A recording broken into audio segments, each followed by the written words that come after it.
Пресс-конференцию министра иностранных дел Российской Федерации Сергея Лаврова предоставлен перевод синхронный на английский, французский, испанский языки, затем текстовая версия будет переведена и на дополнительные языки. Вначале вступительное слово, и затем вам будет предоставлена возможность задать вопросы. Спасибо большое, уважаемые дамы и господа. Рад вас приветствовать на нашей традиционной встрече, которая ежегодно проводится сразу после новогодних рождественских каникул. Поздравляю всех, кто отмечает эти праздники, с наступлением 2024 года, который мы все хотим сделать лучше во всех смыслах. И об этом подробно говорил наш президент. Наши планы на направление внутреннего развития очень четко очерчены. Правительство работает активно. Буквально на днях состоялось несколько встреч президента с членами правительства по самым разным направлениям обеспечения устойчивого движения нашей экономики в тех условиях, которые сегодня сложились из-за агрессивной противоправной политики Соединенных Штатов и их сателлитов. Задачи стоят ясные: избавиться от какой-либо необходимости зависеть от тех производственно-бытовых, финансовых, банковских, логистических цепочек, которые так или иначе контролируются или находятся под большим влиянием наших западных коллег. И этот курс очень четко определен в решениях, которые приняты и которые будут приниматься. Точно так же я хочу вам сказать, что и на внешнеполитическом фронте мы определили свои основные направления на обозримую перспективу. Президент в марте утвердил концепцию внешней политики Российской Федерации в ее новой редакции, существенно, я бы сказал, даже кардинально пересмотренной, исходя из реалий современного мира, когда Запад доказал свою полную недоговороспособность, ненадежность как партнеров в любых начинаниях, и когда мировое большинство не хочет мириться с таким эгоистическим подходом и желает развиваться в полном соответствии со своими национальными интересами, с национальными интересами каждой страны и при полном уважении принципов Устава ООН, начиная с принципа уважения суверенного равенства with the principle of respect for sovereignty of states. Since the adoption of the UN Charter in 1945, not a single foreign policy decision of the West at the international arena respected or even considered this principle of sovereign equality of states, big and small, regardless of their values, и в целом какие традиции у них существуют. Поэтому на внешнеполитическом фронте у нас очень четко определены ориентиры на развитие отношений с теми, кто готов это делать на равноправной, взаимовыгодной, взаимоуважительной основе, через откровенный диалог, переговоры, нацеленные на поиск баланса интересов, а не каких-то решений, которые будут отвечать исключительно чьим-то односторонним эгоистичным планам, как это в подавляющем большинстве случаев проявляется в тех дискуссиях, в которых участвует Запад во главе с Соединенными Штатами. Ну и год минувший, конечно же, показал неприятие таких манер, традиционных для западного гегемона, которые полностью опираются на свой корыстный интерес и не учитывают интересы всех остальных. Да, 500 лет править всем миром не иметь практически на протяжении почти всего этого периода, за исключением, может быть, советского периода, не иметь себе каких-то серьезных конкурентов. Да, это, наверное, способствует привыканию к роли гегемона. Но жизнь, она все-таки движется вперед, появляются и уже окрепли новые There are центры emerging and экономического strengthening роста, centers of финансовой economic мощи, growth, политического centers of влияния, financial power, центры, которые political существенно influence. опережают These по centers своему развитию are те surpassing же Соединенные the Штаты United и States другие and западные other страны. Western countries Я in their development.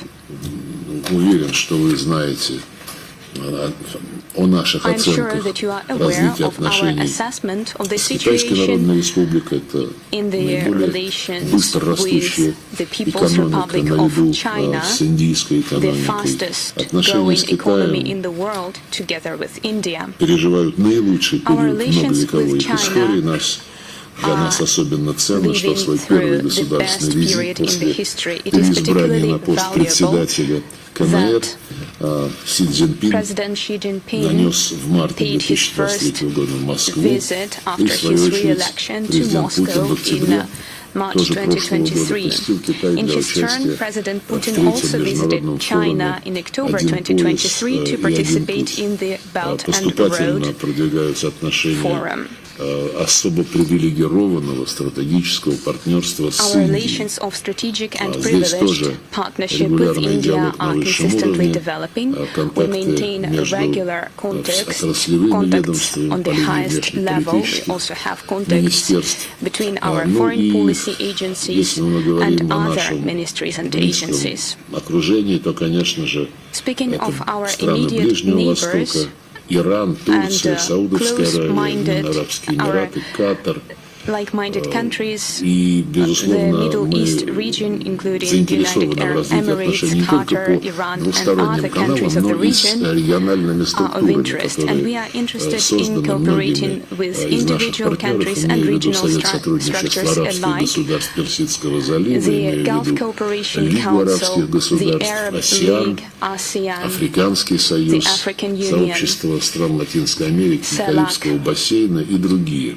and other Со странами Африки, вы organizations are знаете, мы something that we выводим cooperate наше with. партнерство As на for подлинно African countries, стратегический we уровень. are Это elevating our было partnership to a подтверждено strategic на level, втором something that саммите was Россия-Африка, confirmed at the который second состоялся в июле Russia-Africa этого года summit в that took place Санкт-Петербурге. in St. Ну Petersburg in July и важным 2023. этапом развития наших An отношений, important наших step отношений in с development of our латиноамериканским relations with the континентом Latin American стала continent межпарламентская was the конференция России и interparliamentary Латинской Америки, conference которая between Russia and Latin состоялась America осенью that was осенью held прошлого года. in И Африка, autumn и Латинская 2023. Америка Both это Africa and Latin так же, America, как и перечисленные мной just like азиатские the страны, above-mentioned это Asian нарождающиеся countries, самостоятельные are центры emerging independent многополярного мира. centers of the multipolar Мы world. работали активно на площадке ООН. We have been actively Там working at the была United создана Nations. и уже пару лет успешно функционирует группа друзей The в group of защите friends in устава. defense of the UN Организация Charter was Объединенных established a Наций. few years В ее ago рамках and is working принимаются successfully. совместные заявления по This group принципиальным adopts вопросам joint мирового statements развития. on the principal И matters эта related группа to global активно development. стимулирует This работу group и is Генеральной actively Ассамблеи в целом. Продвигают galvanizing совместные the инициативы, United Nations General в том Assembly числе by российские promoting joint инициативы, initiatives, а мы including поддерживаем Russia's инициативы наших initiatives. партнеров And we по этому likewise support новому the initiatives proposed by образованию. our partners Отмечу, in this group of friends. на мой взгляд, очень важное I событие. would also like Это to highlight принятие another в important очередной раз на event. Генеральной Ассамблее The fact резолюции that the о UNGA passed недопустимости героизации another нацизма, resolution on inadmissibility несмотря of на glorification of Nazism, something that has ухищрение become a Запада, была regular принята occurrence. подавляющим большинством Despite the West's голосов. machinations, Но it was отмечу adopted такое by a обстоятельство, landslide, что второй and раз I would подряд like to point out that против for the этого second документа time in a проголосовали row, Германия, Germany, Италия и Italy, and Япония, Japan то есть voted against страны this document. оси, The которые Axis в свое время countries после that поражения back во in the Второй day мировой after войне being defeated in the публично Second World War каялись за преступления, совершенные publicly в годы expressed their repentance for the этой crimes войны. committed during the Second И, World War. в общем-то, заверяли всех, что такое больше не Back in повторится. the day, they Но were вот то, assuring что everyone that such последние 2 crimes года would эти not be страны repeated. However, голосуют in recent против years, we see резолюции, these countries voting требующей не against допустить this возрождения нацизма, resolution, наводит на demanding that достаточно Nazism not be серьезные revived. мысли и And заставляет it makes задуматься, в one каком wonder направлении in what развиваются direction идеологические процессы не the только в ideological этих государствах, processes, но и both in в целом these three на countries Западе. and in the Мы West in конструктивно general работали are и в developing. других форматах. We have been Конечно же, constructively здесь engaged in other formats as well. выделить Here I would like to наши mention наших ближайших союзников. immediate, Это our closest касается allies. и I am союзного talking about государства России и the Union Беларуси. state of Это Russia and касается Belarus, организации договора as well as коллективной the Collective безопасности, Security Treaty в рамках Organization. которого мы продвигали As part задачу of the CSTO обеспечения activities, we стабильности have во been всех promoting измерениях, ensuring stability in all of its dimensions, военную, including its military aspect, биологическую as well as и в целом biological защиту от новых security вызовов и угроз, and таких как security терроризм, in terms of new наркотрафик challenges and threats, и including terrorism, drug другие trafficking, виды and other организованной преступности. В kinds Евразийском of organized экономическом crimes. союзе The были Eurasian Economic приняты Union также is важные also worthy of решения, mention. нацеленные на It has углубление passed certain евразийской интеграции, decisions about на deepening Eurasian сопряжение этих integration, процессов as well и as ensuring с cohesion такими of these проектами, processes как «Один пояс, один with the путь» Belt and Road Китайской Народной Initiative, Республики, взаимодействие с promoted Шанхайской by организацией China. сотрудничества, The с EAEU is АСЕАН cooperating и with со the всеми Shanghai другими Cooperation Organization, with структурами и странами, ASEAN которые and расположены other на нашем общем associations огромном and countries евразийском located on our континенте. common Россия была Eurasian председателем continent.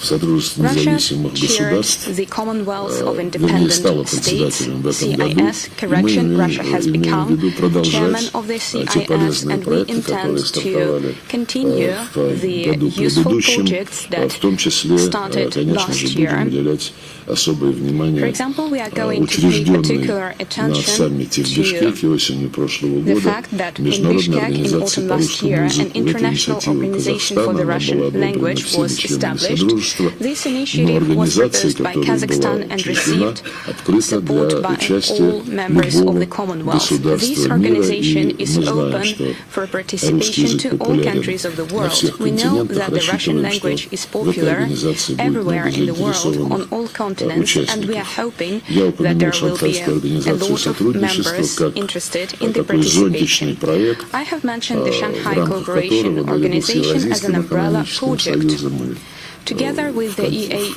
EAEU, контексте взаимодействия с АСЕАН и с другими ASEAN субрегиональными and other структурами sub-regional мы structures, способствуем объективному, естественному формированию большого евразийского an партнерства, о objective чем and natural президент Путин formation of a говорил greater еще Eurasian на первом partnership, саммите something России и President Putin АСЕАН, spoke и about at the очертания first такого партнерства Russia-ASEAN уже видны. summit.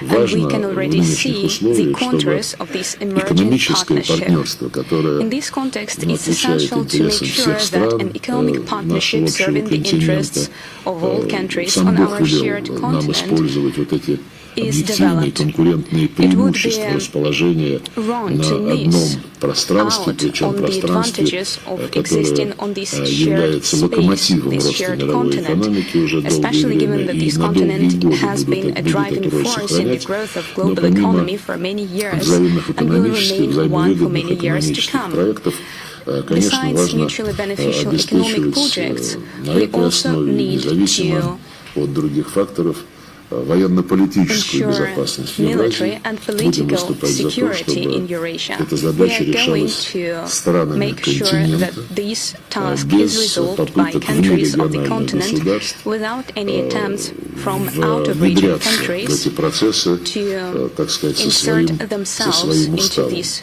Мы processes, убеждены, что bringing страны their own Евразии вполне в состоянии справиться со всем этим ideas and самостоятельно. dictating their Ну и, will конечно, я to перечислил others. Eurasia is more than различные capable to региональные ensure its структуры, но security есть и itself. надрегиональные структуры, глобальная I've spoken структура, она about называется regional БРИКС. structures, but there are БРИКС символизирует собой also global structures such as BRICS, богатство which многополярного is мира, a symbol of the richness of the multipolar world. особо значимым шагом по укреплению позиции БРИКС стало решение прошлогоднего саммита в ЮАР о расширении числа участников этого объединения. И Россия, которая с 1 января вступила в права председателя БРИКС, будет, конечно, особое внимание уделять тому, чтобы новички, новобранцы органично вписались в нашу общую работу и тем самым способствовали common укреплению agenda, позитивных тенденций thereby не только contributing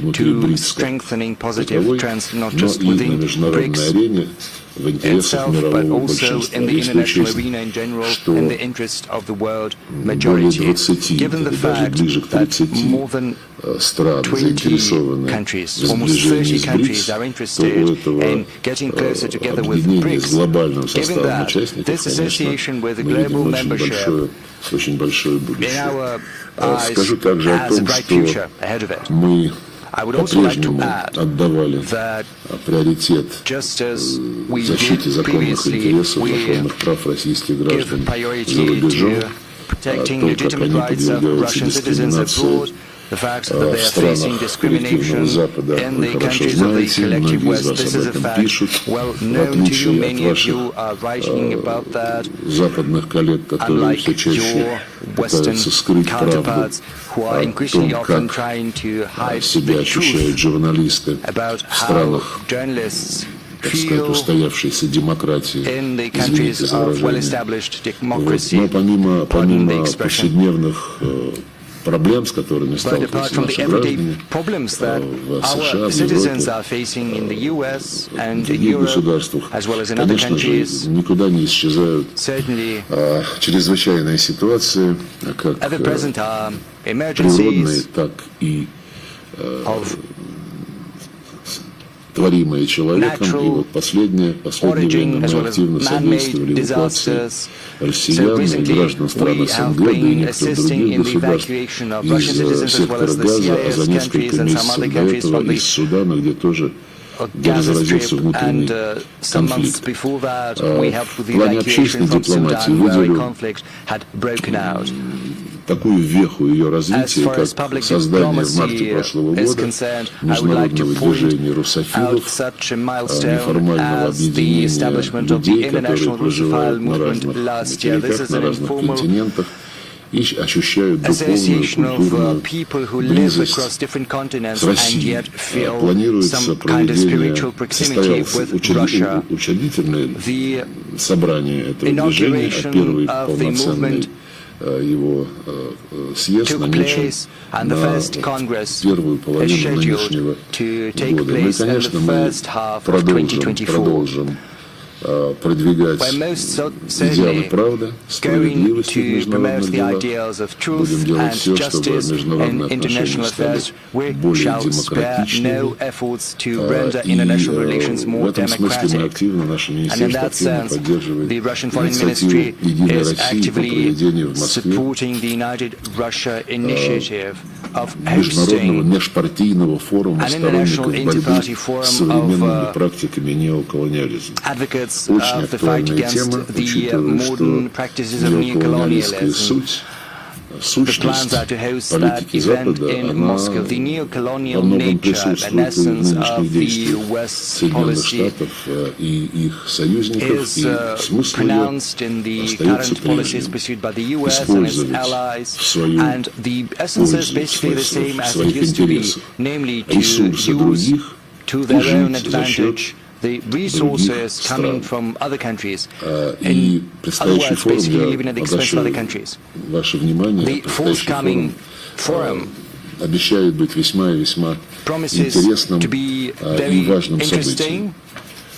It promises to be an Из important event. культурной повестки дня в России As far as the готовится cultural ряд agenda is крупных concerned, международных Russia is мероприятий. preparing to В host a их числе number Всемирный of фестиваль молодежи, high-profile как вы events, знаете, such as до the начала уже International остается Youth совсем немного Festival. времени.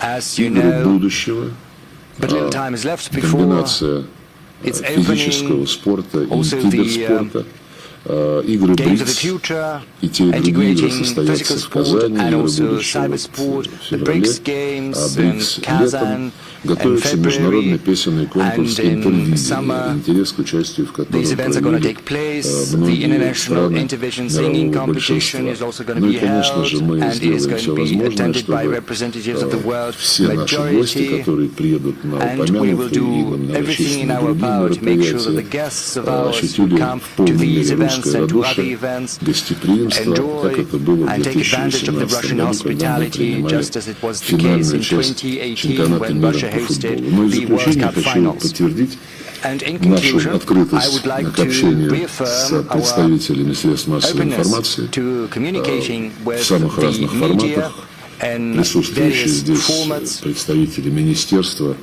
надеюсь, не заслуживают упреков в том, что мы избегаем общения с журналистами, но и другие члены руководства МИДа, руководители департаментов, сотрудники наши, особенно когда они выезжают в делегации на международные мероприятия, всегда не стараются, а просто обязаны рассказывать о нашей работе и делать так, чтобы наша деятельность была понятной, открытой, к чему, собственно, мы стремимся. Спасибо, я готов перейти в интерактив. Пожалуйста, РИА Новости.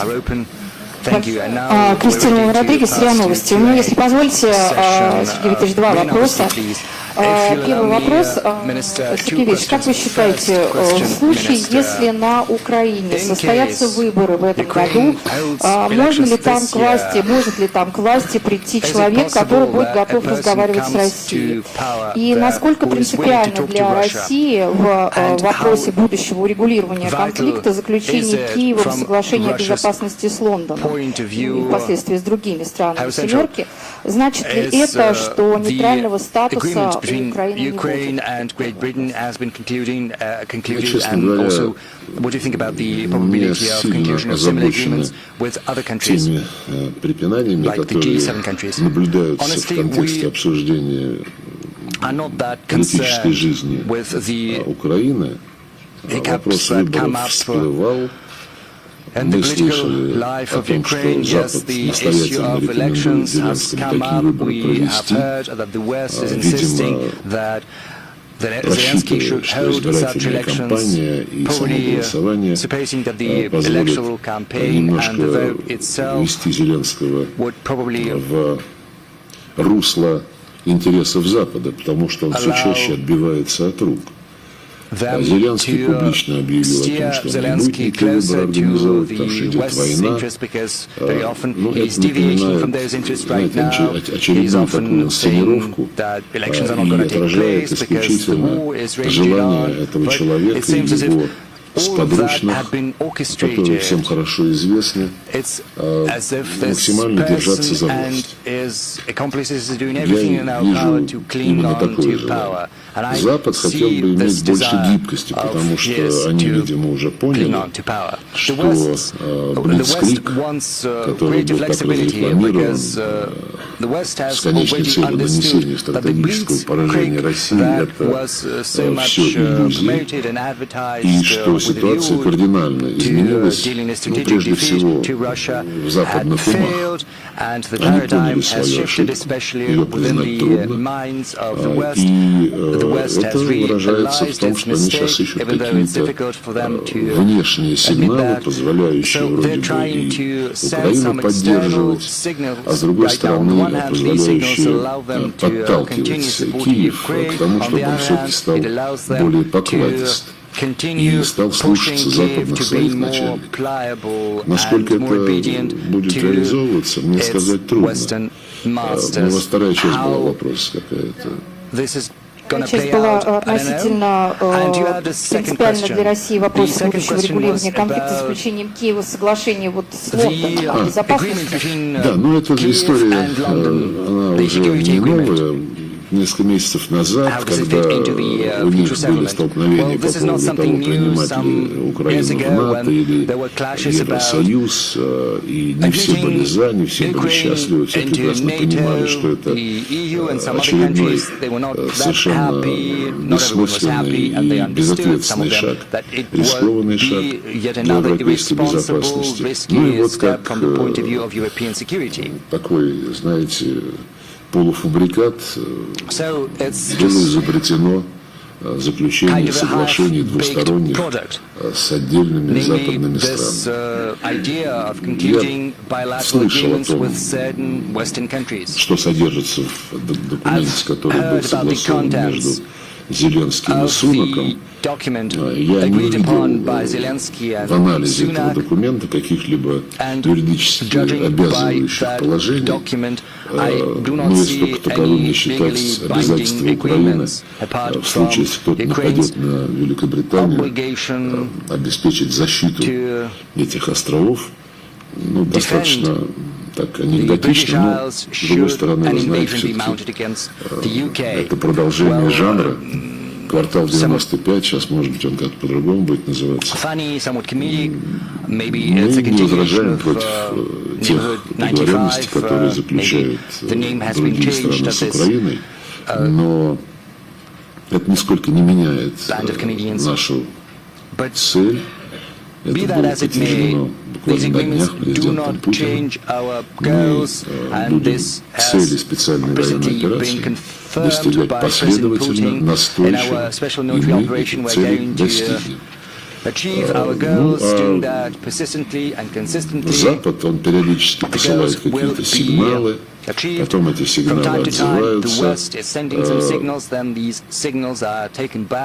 Мы к ним относимся философски. Президент многократно говорил, Россия от переговоров не отказывается. Он сказал это еще в 2022 году, когда по указке Бориса Джонсона и прочих англосаксов Киеву запретили подписать уже согласованный договор об урегулировании с Российской Федерацией. Эта история хорошо известна, было это в апреле 2022 года. Выступая в том году, в 2022 году по этому поводу, президент сказал в очередной раз, мы не отказываемся от переговоров, но те, кто отказывается, должны понимать, что чем дольше они тянут, тем тяжелее будут договариваться. Ну вот сейчас мы видим исполнение этого пророчества. Нет никаких надежд на то, что Россия будет каким-то образом побеждена. Ну, об этом уже многократно говорилось. Те, кто не учил историю, а таких много на Западе, и географию тоже, конечно, они мало знают, они могут на эти темы фантазировать. Ну, либо описать какой-то очередной сценарий для упомянутого квартала 95, но к реальной жизни это не будет иметь никакого отношения.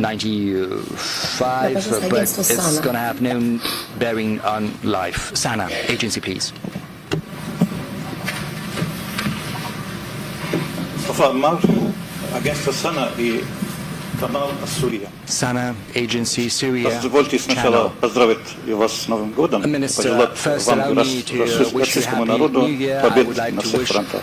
Сергей Викторович, сейчас создают как называемые международные политические и военные коалиции, которые совершают агрессию против Йемена, продолжают поддерживать и поощрять Израиль в геноциде палестинского народа и в военных действиях против народов Сирии и Ливана. Как Москва оценивает эти действия? Мы многократно делали публичные заявления с оценками происходящего на Ближнем Востоке, не только в секторе Газа, не только в целом на палестинских территориях, но и вокруг Ливана, вокруг Ирака, и в том числе вокруг Йемена. Безусловно, Соединенные Штаты вместе с англичанами и некоторыми другими своими союзниками нарушили, просто растоптали все мыслимые нормы международного права, включая резолюцию Совета Безопасности, которая лишь призвала защищать коммерческое судоходство. Бомбить Йемен никого не уполномачивал.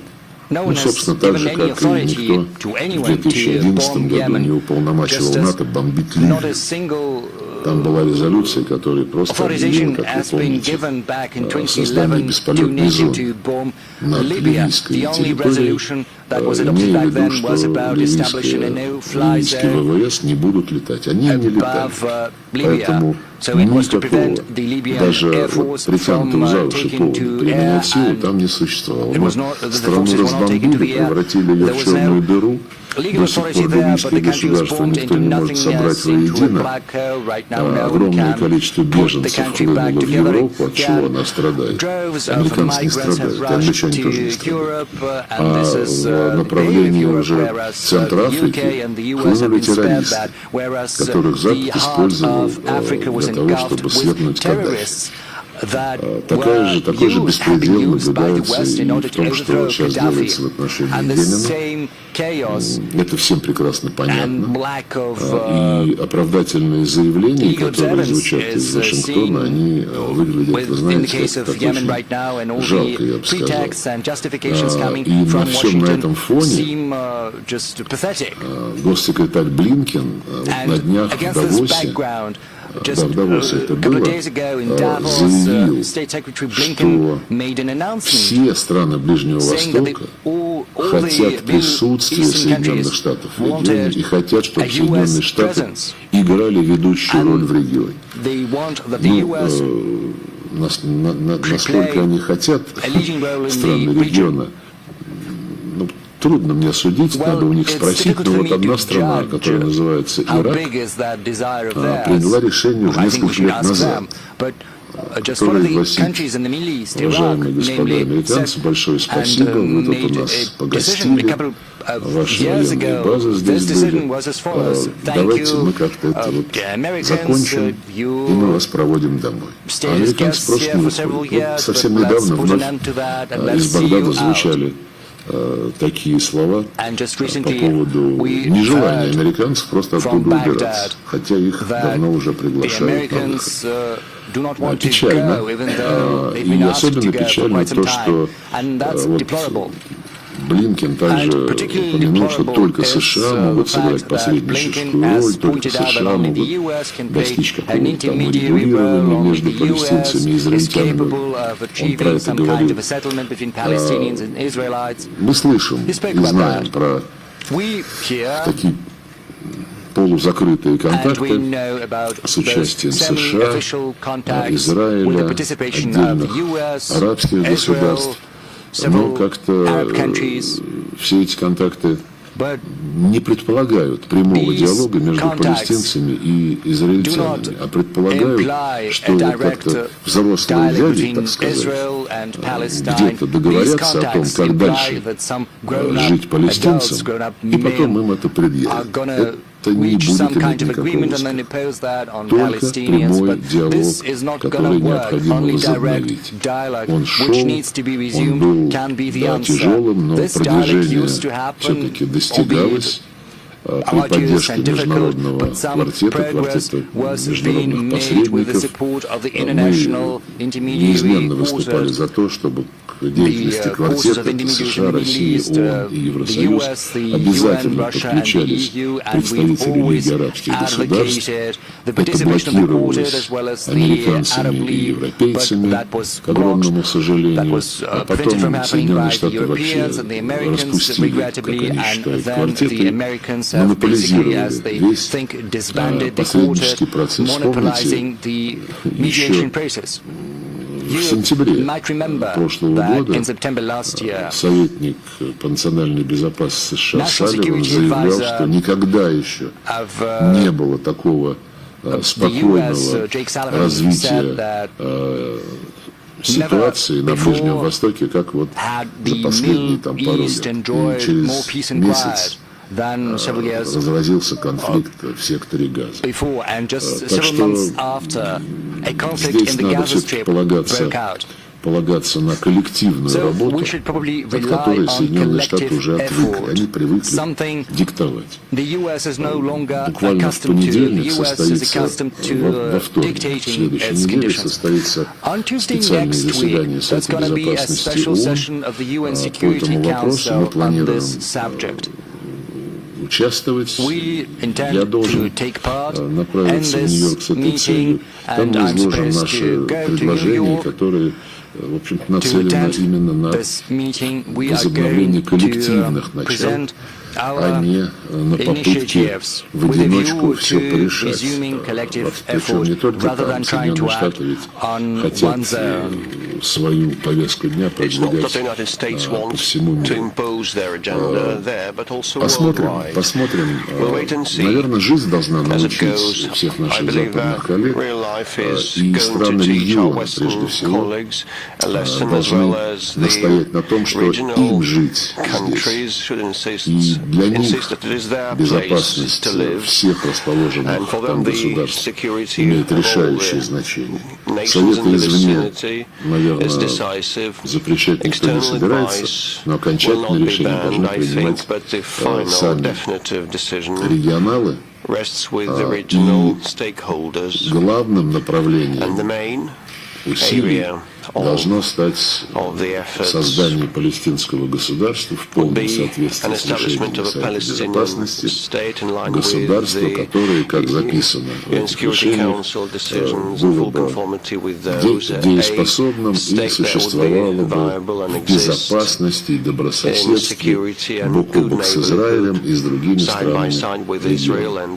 Без этого, что бы ни происходило, мы будем видеть рецидивы того насилия, которое сейчас наблюдается в Газе, потому что без создания палестинского государства палестинский народ будет продолжать чувствовать себя ущемленным, будет продолжать жить в условиях несправедливости. И, конечно, поколение за поколением молодых палестинцев эту несправедливость будут ощущать и передавать уже своим детям. Нужно поставить точку, и такой точкой должно стать создание палестинского государства. Я очень надеюсь, что израильское руководство придет к такому выводу в конечном итоге, пока сейчас там далеко не все считают это приемлемым для Израиля. Как говорится, здесь ничего поделать невозможно, кроме как разъяснительную работу проводить. Но без создания палестинского государства надежной безопасности Израиля обеспечено быть не может. Россия очень заинтересована в том, чтобы Израиль, израильтяне жили в безопасности. Это наш давний партнер, наша страна была первой, кто признал независимость Израиля. Там сейчас около 2 миллионов граждан, которые одновременно являются гражданами России, выходцами из России. И нам это, конечно, не безразлично. Мы готовы сыграть активную роль в обеспечении полноценного урегулирования, которое будет гарантировать безопасность Израиля в контексте выполнения, полноценного выполнения резолюции Совета Безопасности по палестинскому вопросу.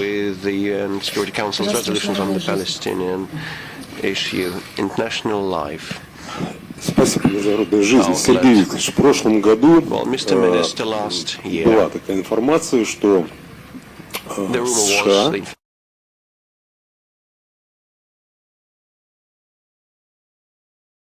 по контролю над вооружениями. Тогда в МИДе подтверждали, что да, вопрос о направлении официального ответа американской стороны действительно проработки. Так вот, в итоге ответ этот был направлен. Это раз. А второе, как бы вы, как вы видите перспективы вообще, насколько они вообще присутствуют сегодня, возобновление диалога с США по вопросам стратегической стабильности вообще.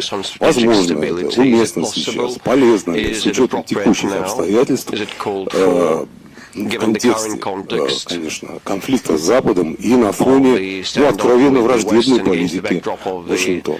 Спасибо. В перспективах возобновления стратегического диалога с Соединенными Штатами немало говорилось в последнее время. Эта тема то и дело всплывает в разговорах, в контактах со средствами массовой информации. Но говорить об этих перспективах серьезно, как взрослые люди, невозможно в отрыве от общего состояния дел в области международной безопасности и вот в области самой стратегической стабильности. На сегодня в этой сфере крайне негативная динамика, эта тенденция усугубляется, связано это прежде всего с обострением борьбы вокруг тех, без привлечения исторических процессов, которые сопровождают сдвиг миропорядка от однополярной модели к полицентричному мироустройству.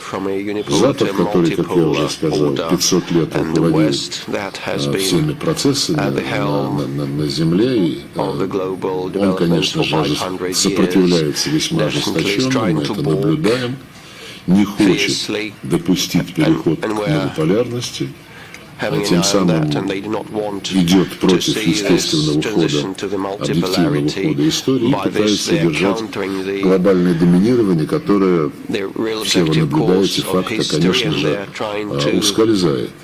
Причем, вот пытаясь сдержать эти объективные тенденции, Запад себя не ограничивает в выборе средств давления на тех, кто эти гегемонистские замашки не приемлет, и кто отстаивает принципы равноправия, которые, кстати, еще раз напомню, закреплены в Уставе ООН. Вот. Вместо этого Запад пытается сохранить безраздельное мировое господство, прежде всего эту линию проводит Вашингтон, но он наталкивается на все больше и больше препятствий. Одним из таких препятствий является Россия, которая проявила решимость не допустить ущемления своих интересов великой державы, интересов одного из мировых цивилизационных центров. И, если хотите, пропорционально твердости нашего курса на отстаивание своей идентичности, своих интересов, возрастала и степень враждебности Соединенных Штатов.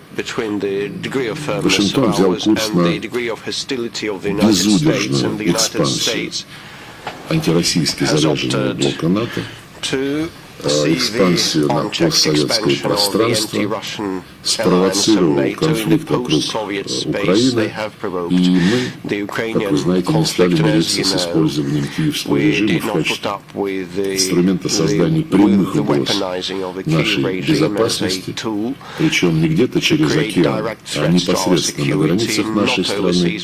И, конечно, не стали мириться с использованием этого киевского режима для фронтального наступления на все русское, на язык, на образование, на культуру, на людей, которые столетиями жили на территориях, освоенных их прадедами и прапрадедами, и которые эти территории всегда оставались русской землей, частью русского мира. И Киев превратить хотели в инструмент по уничтожению этой истории, этой совместной памяти и разрушить любые связи между русским и украинским народом. Это тоже прямая угроза нашим интересам. И в ответ на те меры, которые мы предприняли для защиты наших интересов, своего, если хотите, внешнего контура, Соединенные Штаты развязали тотальную гибридную войну для того, чтобы добиться политико-экономического удушения, давайте называть вещи своими именами, России, и нанесения нам уже упомянутого стратегического поражения на поле боя. Все это публично объявлено. И параллельно вот с теми процессами, которые мы наблюдаем, мы не видим ни малейшей заинтересованности ни США, ни НАТО в том, чтобы пойти на справедливое урегулирование нынешнего украинского конфликта. Там не хотят даже слышать о наших озабоченностях, не хотят разговаривать всерьез об устранении фундаментальных противоречий. Наоборот, Запад всячески ведет дело к эскалации украинского кризиса. Это сейчас создает дополнительные стратегические риски. Вы видите, как бывшие командующие вооруженными силами США в Европе, и Ходжес, и Бридлав на днях давали публичные советы киевскому режиму, что надо добомбить Крым до такого состояния, когда там жить будет невозможно. Но это отставники. А что касается действующих политиков, мы точно знаем, достоверно знаем, что такие же советы, рекомендации и даже планы продвигают британцы в контактах с киевским режимом. Поэтому, ну, как обычно, жизнь мало чему учит, они будут поддерживать Киев. И раньше говорили столько, сколько придется, сейчас уже говорят столько, сколько возможно. Это уже такой нюанс, отражающий легкое изменение в оценке ситуации. Ну, ради бога, это их такое дело. Ну, например, пожалуйста, где был раньше похожий разворот событий? Афганистан. 20 лет там американцы были, это вот столько, сколько потребовалось, или столько, сколько было возможно. Чего они там добились? Или тот же Ирак. Ливия, любые страны, в которых США и их сателлиты устраивали авантюры, просто пробегитесь, так сказать, мысленно, где стало лучше, где утвердилась та самая демократия, ради которой это все затевалось. И Украину, к сожалению, ждет такая же судьба, потому что, положившись на хозяина, не понимая, что хозяин думает только о себе, а совсем не о тебе, нельзя рассчитывать на то, что интересы твоего народа будут каким-то образом учтены. Поэтому вот такое подзуживание, подталкивание к все более и более агрессивному использованию дальнобойных средств для нанесения ударов и по Крыму, чтобы, в общем-то, сделать его не подходящим для проживания, и вглубь территории Российской Федерации, и не только подзуживание, но и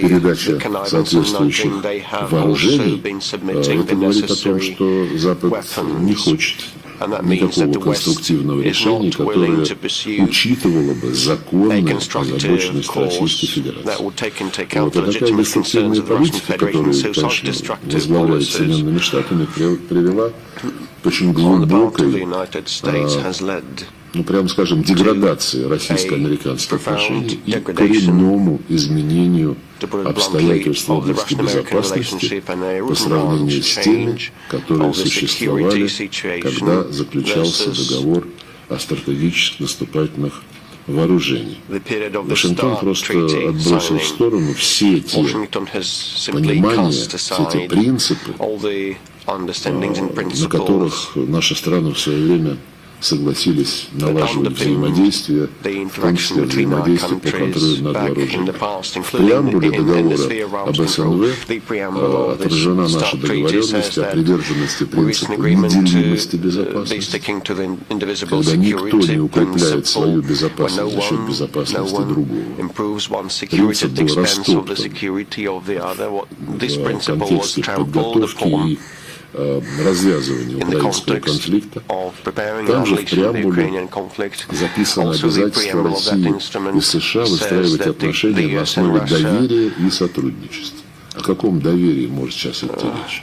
Все это прекрасно понимают. В реальности США давно сделали ставку на достижение военного превосходства, стремились обеспечить себе свободу рук, шаг за шагом демонтировали всю систему соглашения о контроле над вооружениями, это и противоракетная оборона, и договор о ракетах средней и меньшей дальности, договор о открытом небе, ну и То же самое произошло с договором об обычных вооруженных силах в Европе и с самим ДСНВ в силу того, что США создали неприемлемые условия для их выполнения.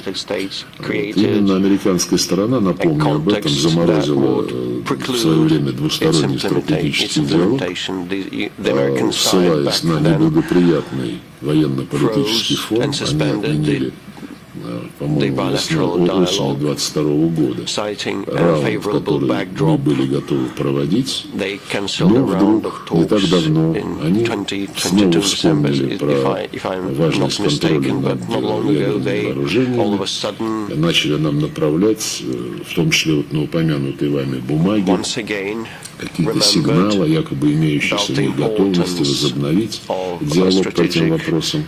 Причем предложили обособить переговоры по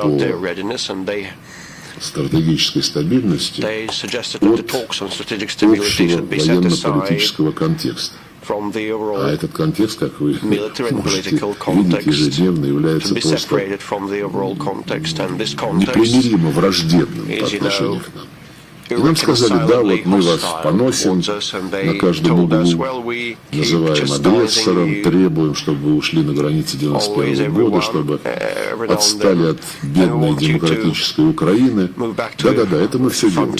Но давайте вот как бы, продолжая это делать, сядем и поговорим по конкретной теме ограничения стратегических вооружений, вообще теме стратегического диалога. Мы помните, когда какое-то время назад они эту тему затрагивали исключительно для того, чтобы возобновить инспекции и посещать наши ядерные объекты. При этом поставляли украинцам вооружения, с помощью которых базы наших стратегических бомбардировщиков, например, подвергались обстрелу. Но люди, которые, наверное, не знают даже элементарных приличий. Я уже не говорю о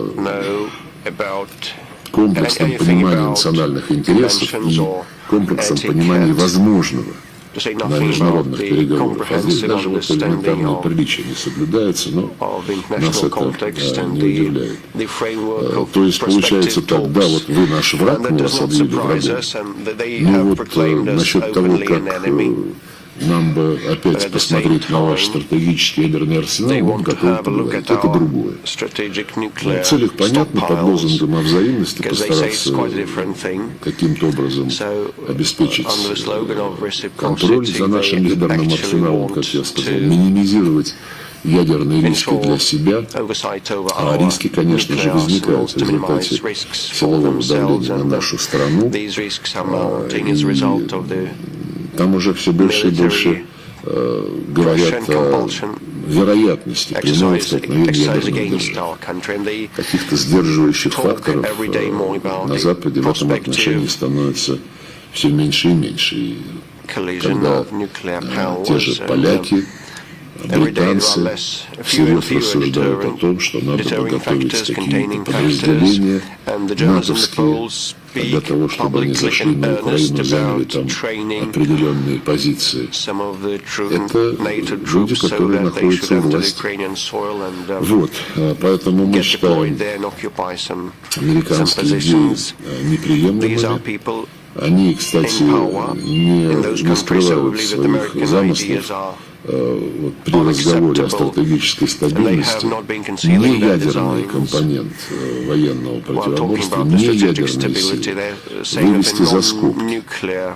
Тем самым эта цель, очевидно, закрепить имеющиеся у коллективного Запада в данной сфере серьезные количественные преимущества. Поэтому мы не видим в условиях ведомой Вашингтоном гибридной войны против России, мы видим каких-либо оснований не только для дополнительных совместных мер в области контроля над вооружениями и снижения стратегических рисков, но и в целом для какого-либо разговора с Соединенными Штатами о стратегической стабильности. Мы эту идею на перспективу, конечно, не отвергаем. Не отвергаем возможность, никогда это не делали, политико-дипломатического регулирования имеющих расхождений, но мы жестко и твердо обусловливаем такую возможность предварительным полноценным отказом Запада от злонамеренного курса на всесторонний подрыв безопасности России и наших интересов, и от демонстративного публичного неуважения к нашим коренным интересам. Ну и кроме того, любое гипотетическое взаимодействие в будущем по стратегической стабильности потребовало бы от США готовности к рассмотрению этой темы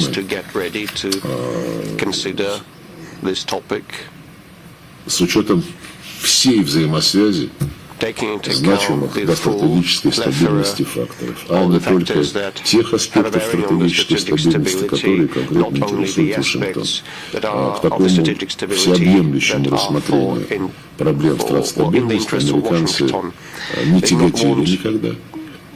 Ну и тем более это сейчас не может произойти в нынешних условиях.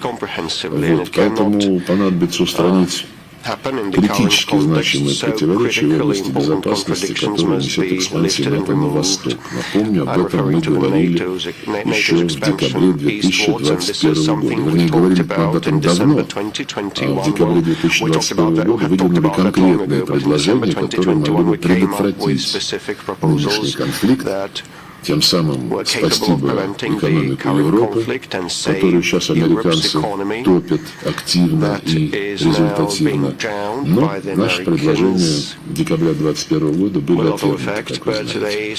Вот. А что касается вопроса о том, информировали ли мы об этом американцев, да, мы в декабре 2023 года передали те мысли, которые я сейчас так изложил, в общем плане, изложили на бумаге, как и те письменные предложения, которые нам американцы передали. Эти оценки, мы предупредили об этом в Вашингтоне, эти оценки для нас безальтернативны, и мы исходим из того, что в этом вопросе не осталось никакой недосказанности. Has been said on that matter, and there is nothing left to say. Sinhua, please. Здравствуйте. Надо нажать кнопочку. Make sure to switch on your mic, please. Да. У вас в подлокотнике микрофон. In your armrest you have the Нет, это все microphone. работает просто. Может, японский он? Maybe that's a Japanese mic. That could be the problem. Алло. Здравствуйте. Сергей Викторович, меня зовут Minister Lavrov. я корреспондент Синхуа. I'm a У меня reporter к вам from такой Xinhua. вопрос. Если бы вас попросили одним или несколькими question словами is, оценить if we were to результаты ask you китайско-российских to describe the отношений в results of the work 2023 in году, Russian-Chinese то relations какое in слово или слова вы бы 2023 in 2 or 3 выбрали? И words? почему? What И would be these чего вы words and ожидаете why? от двусторонних отношений What в do you этом году? expect our Спасибо. bilateral relations to be like in Я уже говорил в 2024? своем Thank вступительном you. слове, что In my российско-китайские introductory отношения, remarks, I как have already неоднократно mentioned подчеркивали наши that, лидеры, just like our leaders have переживают repeatedly said, наилучший период Russian-Chinese за всю relations свою are going through историю. the best period in their Было history. записано в ряде деклараций, принятых There на has высшем been a уровне, number of что summit-level эти отношения declarations прочнее, надежнее that stipulate that these и более relations are now продвинуты, stronger, нежели more военный союз в reliable and его more advanced than a прежнем military понимании alliance, эпохи Холодной войны. as it was На самом seen деле during это the Cold отражает Era war, реальное the Cold War положение дел. era. Нет такой сферы деятельности человека, где Naturally, наши it does отношения с not Китайской Народной reflect Республикой any не spheres переживали бы where бурный our подъем. relations Экономика, with China wouldn't be 200-миллиардный барьер, flourishing. который был обозначен в качестве цели, в прошлом году был существенно превышен. И эта тенденция будет продолжаться. Причем этой тенденции будет способствовать то обстоятельство, что в условиях когда Запад разрушает все основы продвигавшейся им самим глобализации и прибегает к инструментам санкций и прочим нелегитимным мерам, мы переходим на механизмы развития нашей торговли, инвестиционного сотрудничества, которые не будут подвержены какому-либо западному влиянию. В частности, национальные валюты уже составляют почти 90%. Использование национальных валют для обслуживания товарооборота уже где-то около 90%. Этот процесс идет и со многими другими странами. Действуют механизмы не только с саммитов президента России и председателя КНР, есть механизм ежегодных встреч глав правительств, в рамках которых подготовительная работа ведется в 5 межправительственных комиссиях, возглавляемых вице-премьерами. Такого разветвленного механизма сотрудничества на таком высоком уровне у нас нет ни с одной и другой страной. И вот эта структура российско-китайского стратегического взаимодействия, всеобъемлющего партнерства позволяет не только согласовывать реализуемые взаимовыгодные проекты, но и обеспечивать постоянное сопровождение той работы, которая требуется для их воплощения в жизнь. Ежегодно проводятся мероприятия в сфере культуры, гуманитарного, образовательного сотрудничества. Я вижу эти отношения как имеющие очень-очень хорошие перспективы в соответствии с теми ориентирами, которые были заданы в марте в Российской Федерации, когда председатель Си Цзиньпин с первым после переизбрания председателем КНР визитом приехал в Россию, и в октябре, когда президент Путин посетил в качестве главного гостя третий международный форум «Одного пояса, одного пути» на следующий год, на текущий год. Уже назначены целый ряд мероприятий, согласован целый ряд мероприятий, которые продолжат возможности для диалога на высшем, высоком уровне по всем направлениям российско-китайского партнерства и взаимодействия. Можно много слов подобрать, которые будут в превосходных тонах охарактеризовывать наше сотрудничество. Я просто даже не хотел бы сейчас какое-то одно или два или три слова выдавать, но исключение, пожалуй, составляет слово «дружба». Помните, с давних времен русские с китайцем братья навек. Это еще в Советском Союзе такая поговорка бытовала. Может быть, тогда это было чуть-чуть искусственно, не знаю, потому что потом отношения стали развиваться далеко не в лучшую сторону. Но на данном этапе, когда наши граждане, а их становится все больше, посещают Китай в качестве туристов или с деловыми целями, в рамках культурных обменов, образовательных обменов, когда они делятся своими впечатлениями от общения не на уровне министерств, каких-то других ведомств, а просто в контексте поездок они общаются с китайскими гражданами, они в превосходных тонах описывают взаимную симпатию. И то, что сейчас мы активно продвигаем приграничные связи между соседними районами Китая и России, это тоже способствует позитивным тенденциям. Конечно, есть вопросы, которые должны решаться, потому что есть вопросы экономики, торговли, каждый хочет согласовать более благоприятные условия, но всегда, во всех случаях, интересы России и Китая по итогам переговоров сводится к общему знаменателю, и это образец для решения любых вопросов любыми другими участниками мирового общения. Пожалуйста, агентство ТАСС.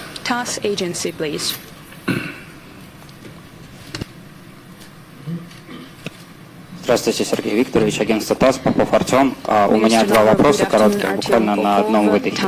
Лидеры Армении и Азербайджана недавно обменялись резкими заявлениями. Камнем преткновения стал вопрос о сообщении между Азербайджаном и Нахичевани.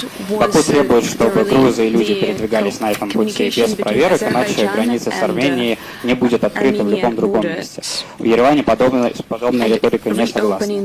Как вы можете прокомментировать это, не помешает ли такой обмен резкими заявлениями процессу нормализации между Баку и Ереваном? Это первый вопрос. И второй, в последние дни в СМИ появился целый ряд публикаций возможных чуть ли не прямых переговорах между Россией и Украиной. И более того, Женева называется как площадка, которая могла бы устроить обе стороны. Так ли это? Готова ли Москва к такому сценарию? Насчет армяно-азербайджанского урегулирования, действительно, в последние дни лидеры Армении и Азербайджана затрагивали в своих публичных комментариях тему установления связи между основной частью Азербайджана и Нахичевани. Причем премьер-министр Пашинян где-то сказал, что Армения категорически против Зангезурского коридора. Про Зангезурский коридор никогда речь не шла в рамках тех договоренностей, которые были достигнуты президентом Путиным, президентом Алиевым и премьером Пашинян. В заявлении, которое было подписано 9 ноября 2020 года и которое остановило войну, там было сказано, что разблокируются все экономические и транспортные связи, и далее, что Армения гарантирует безопасность транспортного сообщения между западными районами Азербайджана и Нахичеванью в обоих направлениях, а контроль за этим транспортным сообщением осуществляют органы пограничной службы ФСБ Российской Федерации. Это вот практически цитата из того документа, который в трехстороннем формате был подписан 9 ноября 2020 года. Поэтому как-то, да, и то, что сказал господин Пашинян, что вот он хочет то ли таких же условий для транзита через Армению, которые будут использоваться при транзите из Азербайджана в Нахичевань через иранскую территорию. Здесь я не увидел здесь какой-то логики, откровенно говоря, едва ли уместно сравнивать эти маршруты. В рамках трехсторонней рабочей группы, которая была создана в 2021 году на уровне вице-премьеров России, Армении и Азербайджана, было условлено, что при разблокировании всех связей и всех маршрутов страны, по территории которых любой вот такой разблокированный маршрут проходит, в полной мере сохраняют суверенитет и юрисдикцию над этими маршрутами на своей территории, повторю еще раз. И в трехсторонней рабочей группе еще в мае 2023 года вернее, в июне, в мае им было поручено, в июне они договорились на уровне вице-премьеров о том, чтобы возобновить такое сообщение для начала железнодорожным транспортом. Это было согласовано, это потом обсуждалось президентом Путиным в Ереване, когда он там был с визитом, и была встреча отдельная с премьером Пашиняном на полях саммита ОДКБ. Я прекрасно помню, как это было встречено весьма и весьма позитивно, но потом куда-то все опять ушло. И мы, конечно, хорошо понимаем, что вот такие откаты от достигнутых договоренностей, это дело, к сожалению, нередкое. И Что помешало завершить эти договоренности на бумаге о принципах открытия движения между основным Азербайджаном и Нахичевани? Я не знаю, но мы только хорошо знаем, что добрые советы западных друзей всегда присутствуют на Южном Кавказе, и эти советы порой воспринимаются тем или иным участникам процесса. Но то, что советы Запада нацелены всегда не на нахождение договоренности между странами региона на основе баланса их интересов, а на продвижение своих геополитических задач, это тоже всем прекрасно известно. И я убежден, что альтернативы возобновлению такого сообщения не существует. Его параметры закреплены в трехсторонней договоренности, проходит маршрут по суверенной территории Армении под контролем пограничной службы ФСБ России. Там же были согласованы в принципиальном плане и процедуры пограничного и таможенного контроля на входе в Армению из Азербайджана и на выходе из Армении в азербайджанский Нахичевань. Что касается слухов о прямых переговорах между Россией и Украиной, слухи они есть слухи. Всем понятно, что не Украина будет решать, когда остановиться и начать всерьез говорить о реалистичных условиях завершения этого конфликта, а это, конечно же, предполагает отказ от нацистской идеологии, от нацистской риторики, отказ от расизма по отношению ко всему русскому, отказ от вступления в НАТО. Это все не какие-то заоблачные мечты. Это непременные условия сохранения украинского народа в качестве самостоятельного, имеющего свою идентичность, а не выполняющего чьи-то заказы по приведению России в неспокойное состояние, так скажем. Нет, и, конечно, говорить об этом надо с Западом. Вы мы сегодня вспоминали о том, как в апреле 2022 года Запад запретил Украине подписывать договоренности. Точно так же Запад не заинтересован в том, чтобы какие-то переговоры сейчас начинались. Команду дает точно совершенно Вашингтон. И вот, кстати, в Давосе Блинкен, если я правильно помню, сказал, что сейчас не видит даже близкой перспективы переговоров не то что по урегулированию, а по долгосрочному перемирию на Украине. Они про урегулирование это вообще не хотят говорить. Иногда проскакивает у них по Фрейду тема объявления перемирия, чтобы подкачать оружие Украину, так же, как они использовали Минские договоренности. И, знаете, вот недавно, в том же Давосе, говоря про Минские договоренности, в том же Давосе Зеленский подробно, с выражением, ну не так ярко, как в квартале 95, говорил про Минские договоренности. Он обвинил Россию и лично президента Путина в том, что Путин и Россия украли у мира 13 лет мира, прямо заявив, что после 2014 года, естественно, тогда все начал московский режим, как они говорят, никакого не было переворота, а сразу была, в кавычках, аннексия Крыма, но все это ставится с ног на голову. Но он заявил, что после 2014 года Германия и Франция так постарались, договорились о промежуточном решении в виде минских договоренностей, а Путин все испортил.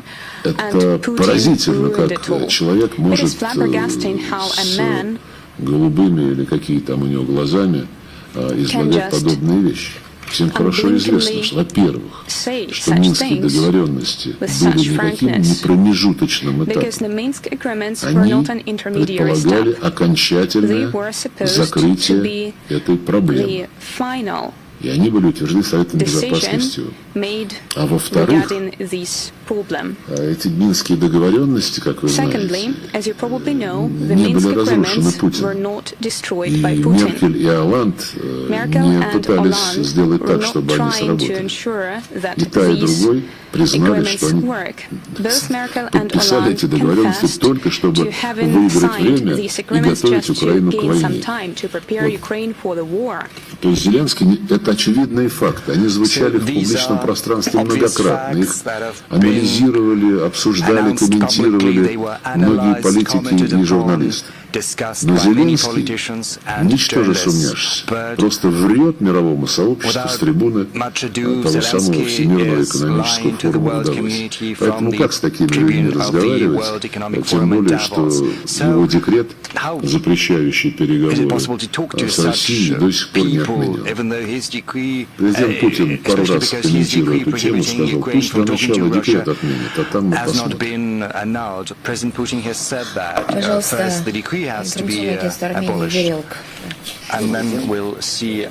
Armenian news agency, please. Minister Lavrov, I got two questions. Yes, we can hear you.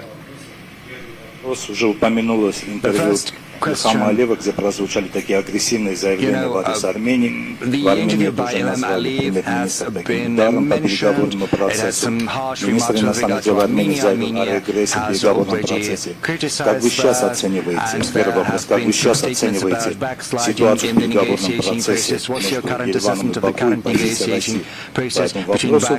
И второй вопрос, опять отношения Армении и России. Вот удалось решить те проблемы, которые были, есть ли какой-то прогресс? Ну, что касается вопроса об армяно-азербайджанском регулировании, я думаю, нам не надо стесняться по поводу оценки важности тех трехсторонних заявлений, которые были подписаны в 2020-2022 годах руководителями трех стран, России, Армении и Азербайджана. Я об одном из них, самом первом заявлении, только что сказал.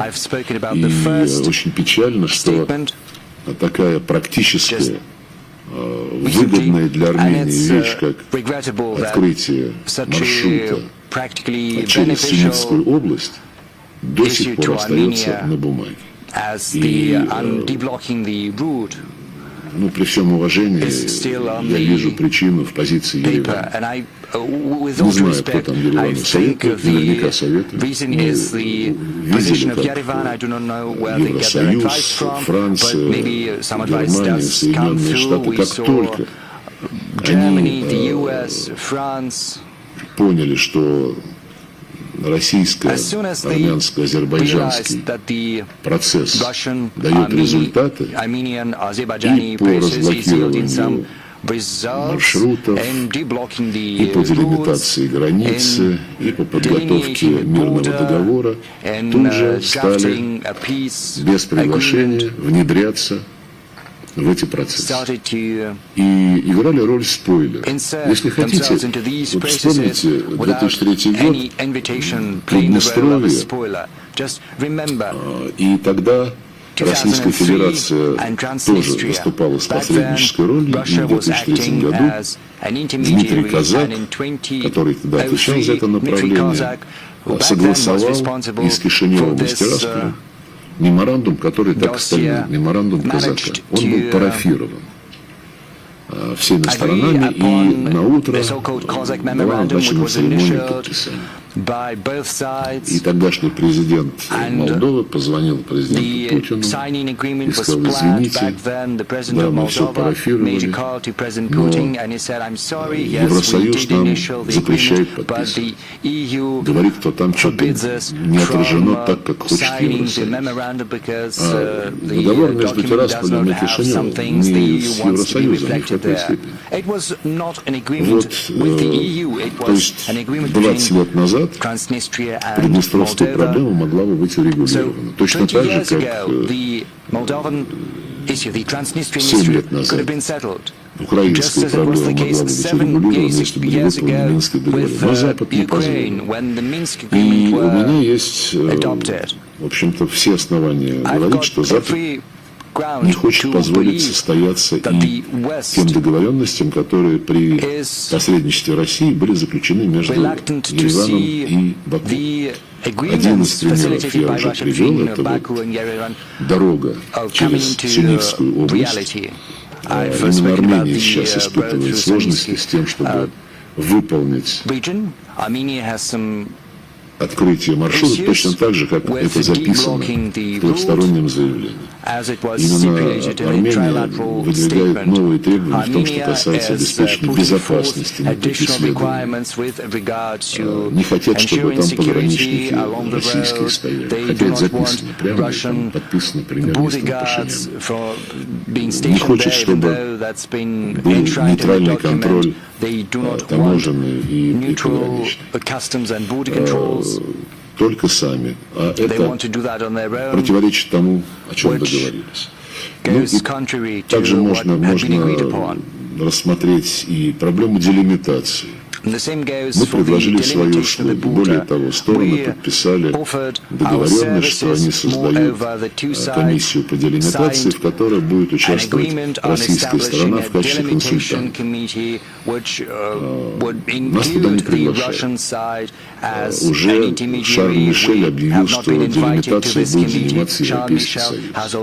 Хотя, если я правильно учил географию, ни Армения, ни Азербайджан никогда не входили в состав какого-либо объединения на нынешней территории Евросоюза, и каких-либо карт у Евросоюза быть не может. Карты есть в Российской Федерации, и это сторону устраивает. Но не устраивает Евросоюз, не устраивают Соединенные Штаты, которые тоже хотят делимитировать границы из-за океана.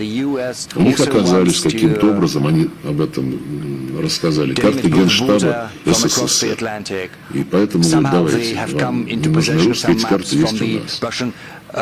Немножко выглядит, знаете, так странновато. Взрослые люди, но просто играют в игру, кто главнее и кто как бы может записать себе дополнительные очки на международной арене. Печально, что интересы таких западных эгоистичных устремлений, они мешают реализации коренных интересов и Армении, ну и в данном случае Азербайджана, конечно. Что касается российско-армянских отношений, мы никогда не были инициаторами какого-либо охлаждения в этой связи. Да, мы помним, когда многие из нынешних официальных лиц Армении, еще будучи в оппозиции, агитируя в ходе различных политических процессов, избирательных кампаний, призывали выйти из Организации договора коллективной безопасности, из Евразийского экономического союза.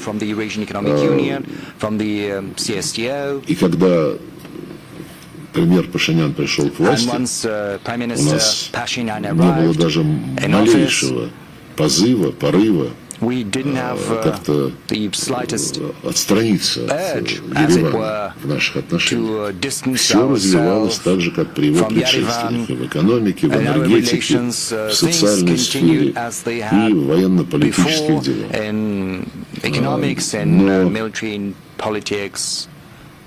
Но то, что вы сейчас наблюдаете,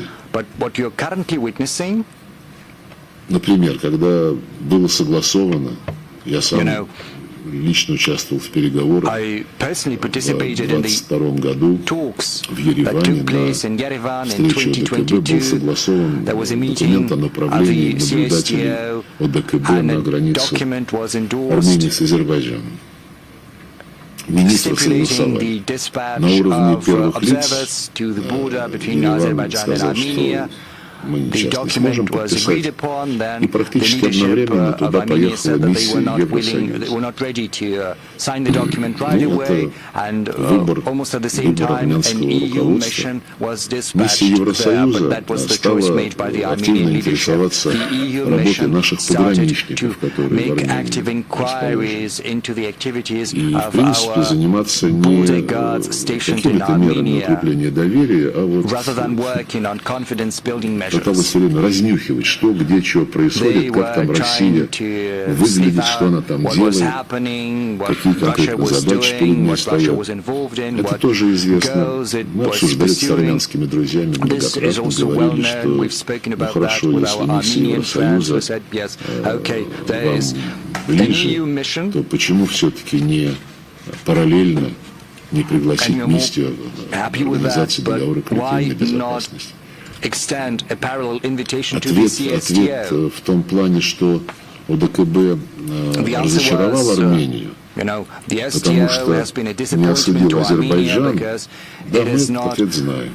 Но если идти вот, по истории этого конфликта, к его началу, там на каждом повороте у каждой стороны, и у армянской, и у азербайджанской, находится столько деяний, которые явно не способствовали прогрессу, что мы можем так далеко зайти. Либо, значит, мы ищем где-то виноватых и отказываемся от существующих сегодня возможностей реально получить содействие в укреплении границ, либо тогда мы, значит, работаем с нашими западными коллегами, как, мне кажется, уже публично заявили в Армении, что и ОДКБ разочаровала, и Россия разочаровала, а вот Запад не разочаровал. Но это выбор армянского руководства. Я еще раз говорю. Да, у нас есть в нашем обществе, в политологических кругах, в средствах массовой информации есть мнения на этот счет. И эти мнения достаточно свободно высказываются. За некоторые высказывания армянское правительство даже объявило персонами нон-грата целый ряд граждан Российской Федерации, что, конечно, в отношениях между союзниками достаточно необычное развитие событий.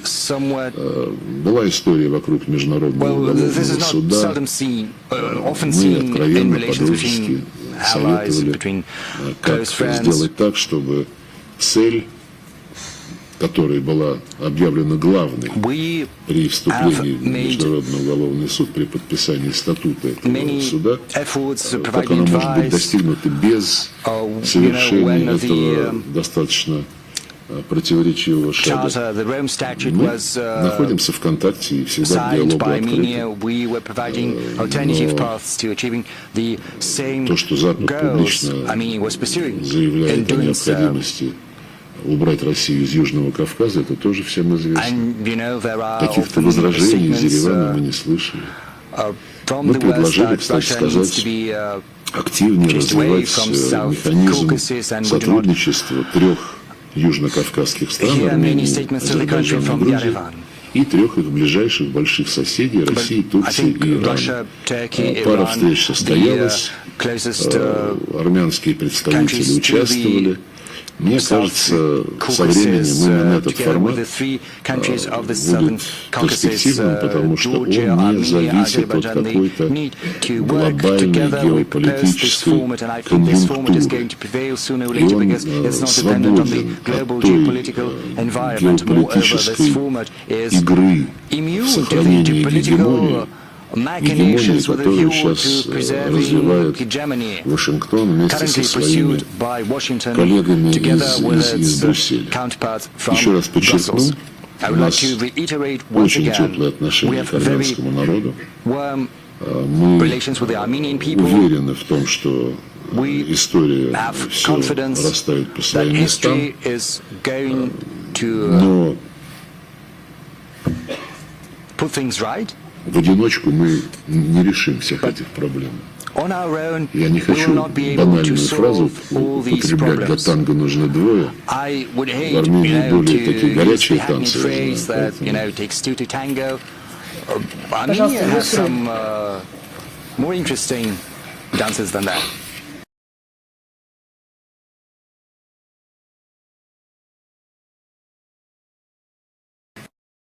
В продолжении темы Южного Кавказа хотелось бы уточнить, официальные лица в России не раз отмечали усилия Москвы, в частности президента России Владимира Путина, в нормализации ситуации в Карабахе. И азербайджанский президент недавно в своем интервью заявил о том, что именно Путин, а не Макрон, помог восстановить мир на Южном Кавказе. Скажите, пожалуйста, повышает ли президент Алиев? Скажите, пожалуйста, повышает ли это вероятность того, что мир между Баку и Ереваном будет подписан именно на российской площадке? И в ответ на такие действия Запада будет ли Москва предпринимать какие-то усилия, чтобы их нейтрализовать? И если позволите, второй вопрос. Несколько недель назад МИД выразил надежду на то, что Афганистан выйдет из международной изоляции. Поводом для этого стало то, что Казахстан исключил Талибан из списка запрещенных организаций. Хотелось бы спросить, есть ли шансы на выход из дипломатической изоляции Афганистана? И может ли начаться аналогичный процесс относительно Йемена? Потому что в том числе в признании хуситов, так как известно, они де-факто уже много лет контролируют столицу и основную территорию Йемена. Спасибо. Я уже забыл, с чего вы начали. Насчет того, что Путин сыграл роль в примирении Баку и Еревана, Путин, а не Макрон, соглашение подписано тремя лидерами России, Армении, Азербайджана. Там я подписи Макрона не видел. Равно как и три других трехсторонних соглашения: российско-армяно-азербайджанских. Как я уже упомянул, после того, как эти соглашения стали осуществляться, были созданы механизмы и по разблокированию маршрутов, и по делимитации, и по мирному договору. Именно тогда европейцы и американцы стали активно внедряться в этот процесс.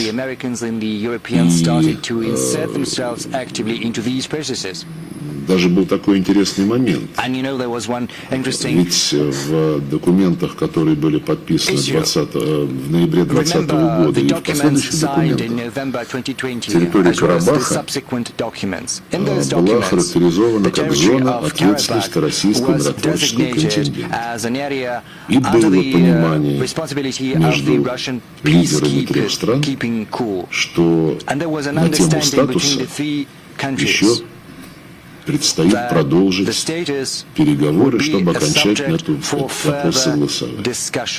И каково же было наше удивление, когда осенью 22 года, где-то в Праге, по-моему, Макрон проводил конференцию Европейского политического сообщества, куда не пригласили нас и украинцев, но там были армяне и азербайджанцы, и Макрон вместе с, по-моему, Мишелем предложили им встретиться, и на встрече они одобрили документ, в котором было сказано, что Азербайджан и Армения признают территориальную целостность друг друга в полном соответствии с Алматинской декларацией 1991 года, в каковой было сказано: все новые независимые государства имеют границы, совпадающие с административными границами союзных республик,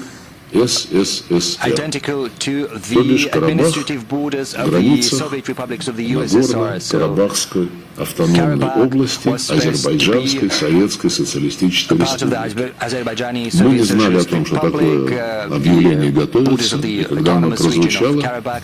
We мы did сделали not вывод, know that such о котором a сообщили document was в Баку и в in the Азербайджан, works. что вопрос о статусе Карабаха So закрыт. we made a conclusion. Закрыт We лично communicated премьер-министром to Армении. Baku and Yerevan. We thought that И the issue of Karabakh вот had там-то been как раз closed Макрон был, personally поэтому by кто какую роль Prime сыграл, Minister Pashinyan and President Macron had не taken могу part in сейчас that больше process, and I do not know who фантазировать. played what role. Но то, что And I would be loath хотят to наши западные speculate. коллеги, чтобы только на их территории был But our подписан Western мирный договор, counterparts это want факт.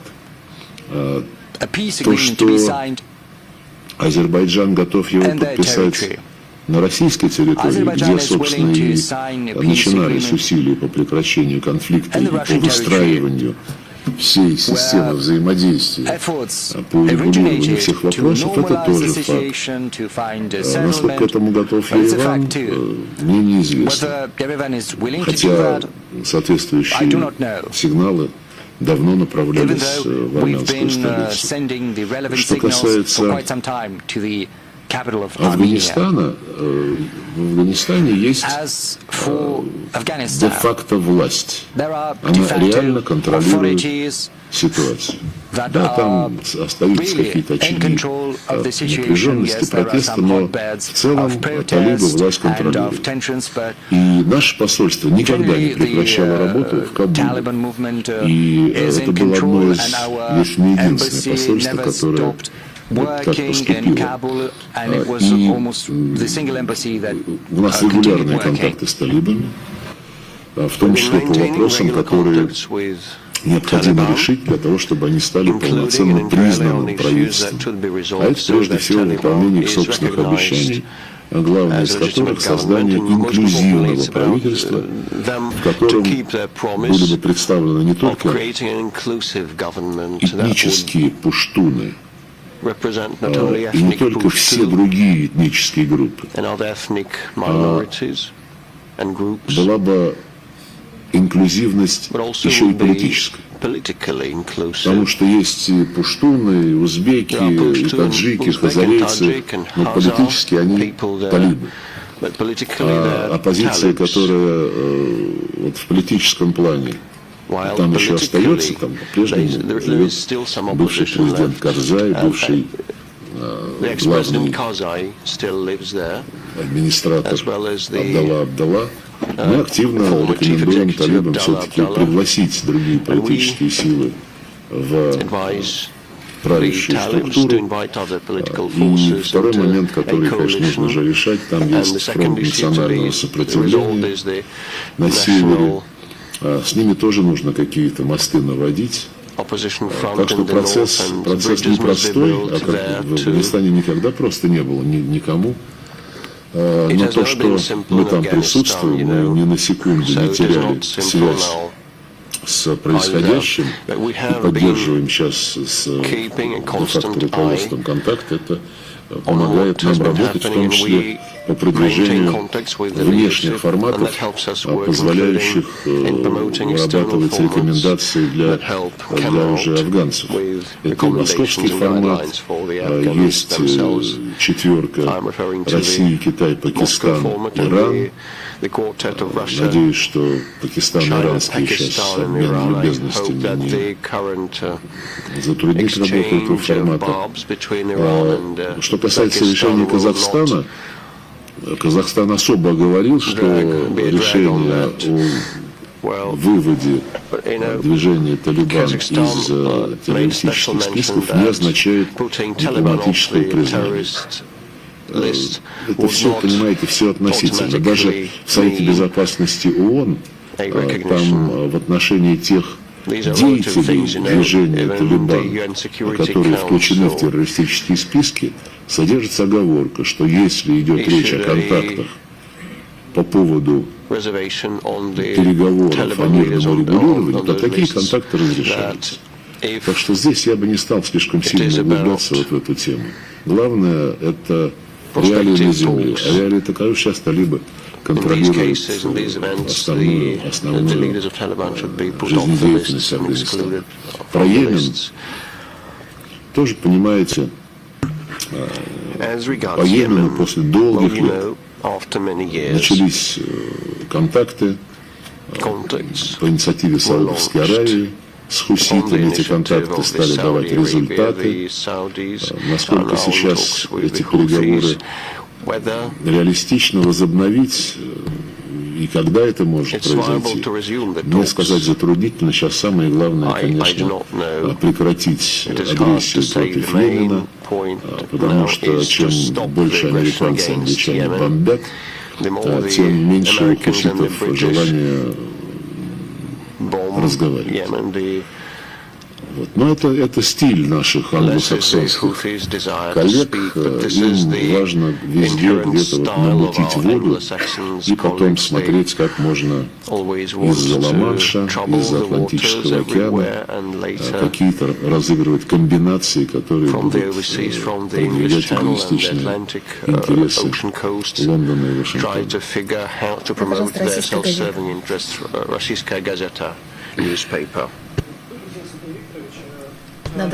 Microphone.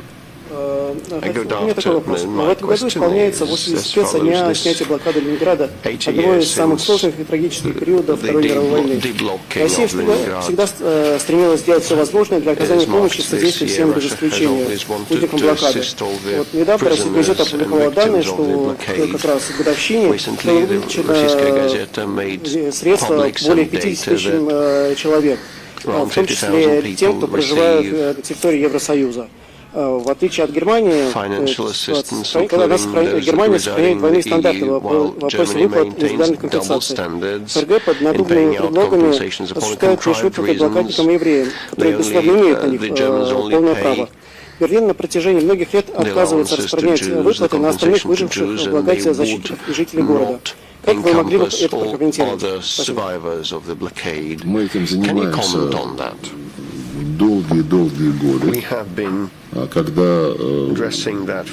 Берлин стал выплачивать разовые выплаты, 2 раза, по-моему, это делал, блокадникам еврейской национальности, мы были убеждены, что это несправедливо. И обратили на это внимание германских коллег. Тогда еще, я помню, министром иностранных дел был нынешний федеральный президент Штайнмайер, и мы с ним неоднократно это обсуждали. Я объяснял ему, что люди страдали, умирали, помогали друг другу, независимо от того, какой национальности кто был. Там были русские, татары, евреи, огромное количество национальностей. Ответ был такой: евреям мы платим, потому что у нас есть закон, который обязывает выплачивать жертвам Холокоста. А вот остальные, кто умирал в Ленинграде, они не жертвы Холокоста. Но абсурдность такой постановки вопроса очевидна. Я ему стал объяснять, что блокада – это уникальное явление Второй мировой, Великой Отечественной войны, когда не было различия между теми, кто выживал, кошек ел, варил ботинки, хоронил людей. И мы как хотели пристыдить, если хотите, что-нибудь. Не получилось. Ответ был такой: вот поскольку закон о Холокосте допускает выплаты, мы их выплачиваем. А если выплатить сейчас тем, кто не подпадает под категорию жертвы Холокоста, то посыпется обращения к нам, иски, будут еще каких-то выплат требовать. Я предложил ему сделать отдельный закон по блокадникам Ленинграда, чтобы было бы абсолютно понятно. И никто бы даже не стал каких-то вопросов задавать. Нет. Они в итоге выдвинули идею создать в Петербурге дом ветеранов, блокады и российско-германский культурный центр, где различные деятели могут встречаться и обсуждать. Я сказал, ну, это будет хорошо, это полезно для того, чтобы продвигать наши отношения по линии гражданского общества, но это не решает проблему блокадников. Потому даже если бы они удовлетворились посещением российско-германского культурного центра, ну, подавляющее большинство оставшихся в живых блокадников живут не в Питере. Кстати, они живут в том числе и за границей. Мы и их имели в виду, когда ставили этот вопрос перед немцами. Это прежде всего Прибалтика. Но не только. Категорически не получается. Мы даже пытались стимулировать общественные организации, чтобы они по своей линии как-то с немцами поговорили. Обращались мы, кстати, и к Европейскому еврейскому конгрессу, обращались и к Израилю, прямо сказав, что, наверное, в интересах Израиля было бы все-таки проявить такую солидарность в отношении тех, кто вместе с евреями абсолютно в таких же невыносимых условиях выживал. Нет какого-то интереса, чтобы эту тему продвигать. Параллельно мы выяснили, что была такая голубая дивизия, укомплектованная испанцами она была, и она участвовала на стороне вермахта во Второй мировой войне. В том числе эта дивизия участвовала и в блокаде Ленинграда. Так вот, каким-то невообразимым образом ветераны этой голубой дивизии получают выплаты от германского государства.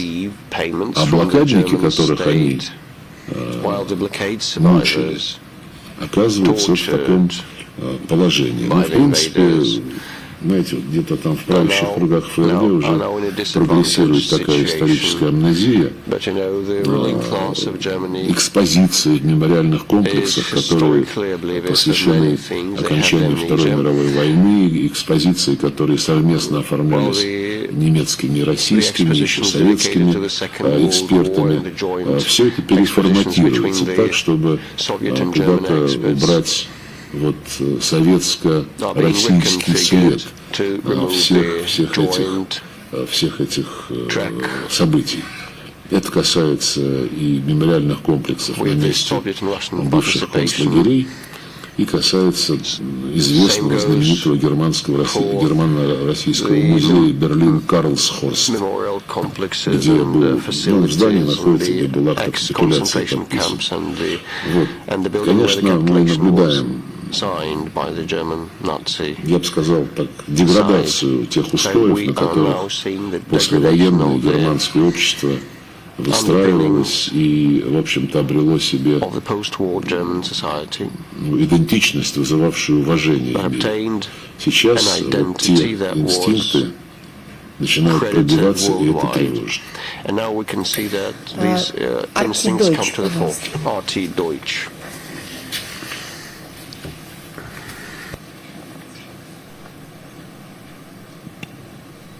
Роман Зыскин, Арти Дойч. В дополнение к предыдущему вопросу, недавно стало известно, что Германия является третьей стороной в разбирательстве по иску ЮАР к Израилю на тему геноцида. Уже правительство ФРГ высказалось по этому поводу. Они сказали, цитируем, секундочку, что историю Германии и преступления против человечности в виде Шоа, поэтому они могут на эту тему высказываться, и поэтому они решительно отвергают и недвусмысленно обвинения в геноциде, выдвинутые против Израиля в международном суде. То есть они выступили адвокатом Израиля, а не какой-то третьей нейтральной стороной. И в целом вы сейчас назвали несколько примеров по Дрездену, табличка, что они пытаются все больше и больше отойти от этого. И в связи с этим их критикует уже и Намибия, которая была жертвой геноцида в начале 20 века, которая была в 1985 году, простите. Советский Союз и его народы при этом тяжелее всех испытали на себе попытки реализации того чудовищного немецкого плана ОСТ по умертвлению или переселению 31 миллиона человек.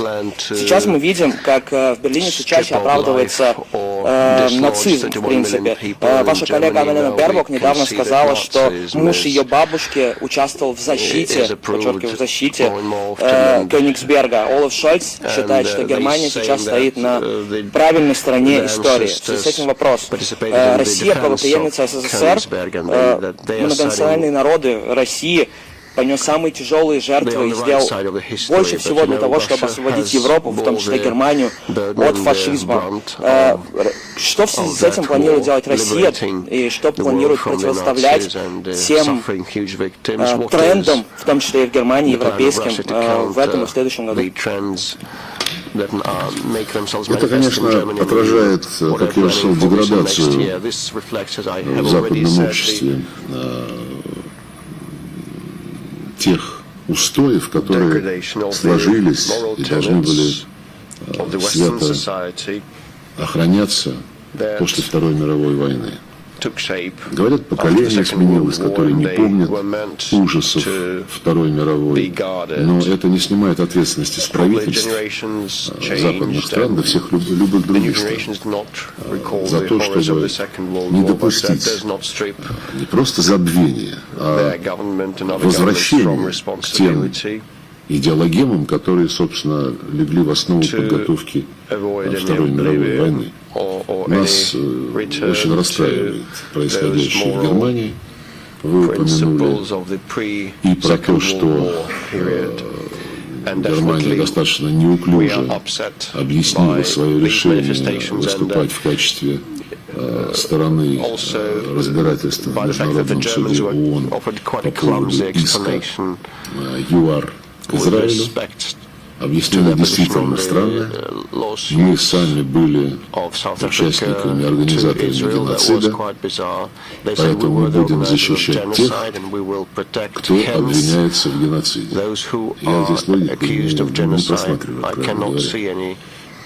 И, вы знаете, если говорить про... Я уже сказал, что для нас принципиальное значение имеет обеспечение безопасности Израиля в контексте полноценного урегулирования на Ближнем Востоке. Но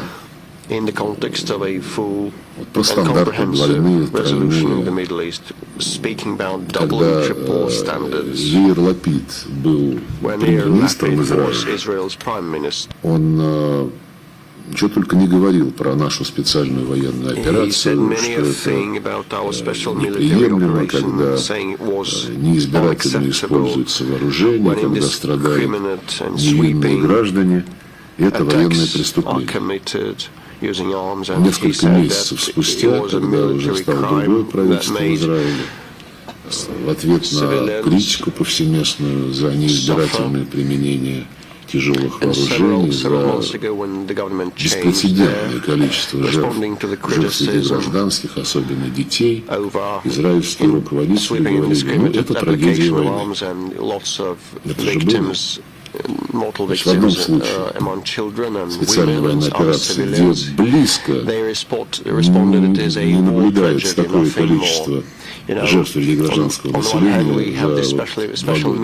Близко не наблюдается, как то, сколько пострадало гражданских за пару, 3 месяца. В одном случае это военное преступление, в другом случае трагедия войны. Давайте как-то будем, наверное, определяться. Есть действительно законы войны, которые нужно уважать, есть международное гуманитарное право, закрепленное в целом ряде конвенций. И российская армия, проводя специальную военную операцию, четко следует этим правилам и этим нормам. Мы бьем прицельно по объектам вооруженных сил Украины и связанных с ними инфраструктурных и прочих объектах. Тот факт, что в гражданских объектах украинцы размещают свои вооруженные силы, в жилых кварталах ставят системы ПВО, давно известно. Это происходило на постоянной основе после начала, манеры такие у них, чтобы, если хотите, шантажировать мирных граждан, чтобы сделать из них живой щит что категорически запрещено международным гуманитарным правом.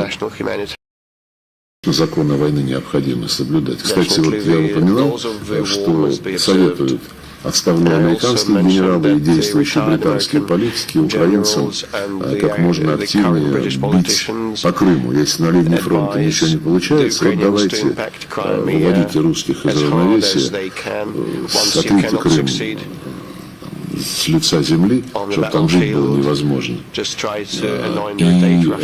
периодически спрашивают у американцев, спрашивали тогда, вот как вы относитесь к тому, что вы поставляете дальнобойное оружие, которое используется против гражданских целей? И Салливан, и Кирби, который представляет Совет национальной безопасности, они заявляли, что украинцы сами решают, по каким объектам, по каким целям наносить удары. Сами. То есть, пожалуйста, что хотите, то и делайте. Они и делают то, что хотят. Ими там, конечно же, платят инструкторы, прежде всего англосаксонские, мы это знаем. А когда спросили того же Салливана про операцию в секторе Газа, вы не очень там как бы смущаетесь, что вашим оружием проводятся операции, в результате страдают десятки тысяч уже убитых, раненых, еще больше. Они сказали, нет, когда мы поставляем оружие Израилю, мы оговариваем, что его надо использовать в соответствии с законами ведения войны и не нанесения ущерба невинным гражданам. То есть в нашем случае таких оговорок не делается. То есть Киеву, если судить по официальным заявлениям, не выдвигается требование соблюдать международное гуманитарное право. Но тоже глобальный стандарт. Вот, возвращаясь к Германии и к другим странам, где нацизм начинает поднимать голову, да, вот вы упомянули факт, когда стерли надпись на мемориале в Дрездене, хотя там не было сказано, что это в память тех, кто пострадал от англо-американских бомбежек. Там вообще США и Англия не упомянуты. Но и то им показалось лишнее, вот, чтобы даже косвенно не напоминать своим новым хозяевам,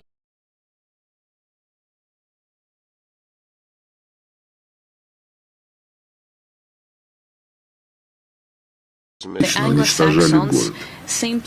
Это очень похоже, между прочим, на менталитет Японии, еще одной державы оси, которая против союзников сражалась. В Японии сейчас в учебниках истории ничего не говорится о том, кто сбросил бомбы на Хиросиму и Нагасаки. А более того, там соответствующая глава школьных учебников, она имеет такое двойное название. Washington and apparently London now as well, of the situation when the Anglo-Saxons simply inhumanely endeavored to destroy the city. It is reminiscent of the mentality of Japan, another Axis power that fought against the Allies. Today, in Japanese history books, it is not said who exactly dropped the bombs on Hiroshima and Nagasaki. More than that, that chapter in school history textbooks is called Nuclear Bombings of Hiroshima and Nagasaki. That it was the USSR joining the war. So if you look at that, visually, it looks like they are trying to push the children who read these books towards certain conclusions. And the Japanese sometimes circulate draft resolutions in the UN General Assembly condemning Hiroshima and Nagasaki attacks and commemorating their victims liberated Auschwitz. And not a single one of those draft resolutions mentions that it was the United States that did it. I also think back to начал выступление, Jerusalem, так что where a monument to Leningrad blockade survivors was inaugurated with the participation of President Putin. President Macron also attended the inauguration, and it happened on the Holocaust Remembrance Day. That day also coincides with the date when Soviet troops liberated Auschwitz. And it was Mike Pence, the then vice president, was speaking on behalf of the United States. The best example of American pathos and rhetorics. A certain language, one might even add. He said, throughout many years and months, people were tortured, burned in this terrifying concentration camp. But on the 27th of January, 1945, soldiers came and opened the gates. Soldiers, just soldiers, not Soviet soldiers. Well, many people who don't know history all that well could assume that he was talking about American soldiers. So the trend is there. How to fight it, one might ask. Only using the truth, only by explaining everything, only by engaging the public. We're planning to hold a forum on fighting contemporary practices of neocolonialism, and I think that it could be beneficiary to have a similar forum about fighting the revival of Nazism on the public level, and we are ready to provide relative assistance, especially as it applies to what is going on in Ukraine. Maxim Grigoriev and his comrades in arms are working actively. When Scholz, Baerbock, von der Leyen and Macron say we need to provide assistance to Ukraine until the victory, because Ukraine is fighting, is struggling for our European democratic values.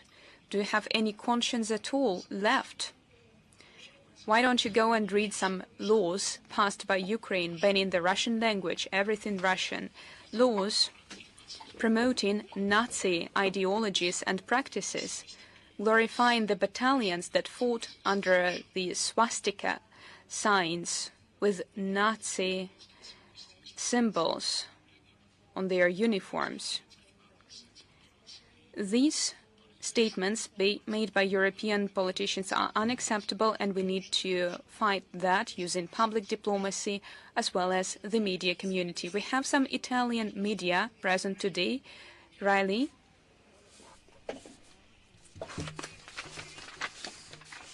Broadcasting company RAI, Foreign Minister. Let's talk about the elections. You have been in the office for many, many years. You're very close to President Putin. Do you have a feeling that he's concerned that the special military operation in Ukraine could affect the outcome of the presidential elections? And second point, as you mentioned, in a few days we will be remembering, the world will commemorate the Holocaust, the Shoah, and in the exact day then Soviet troops liberated Auschwitz, while many children and elderly are still held captive in Gaza just for being Jews.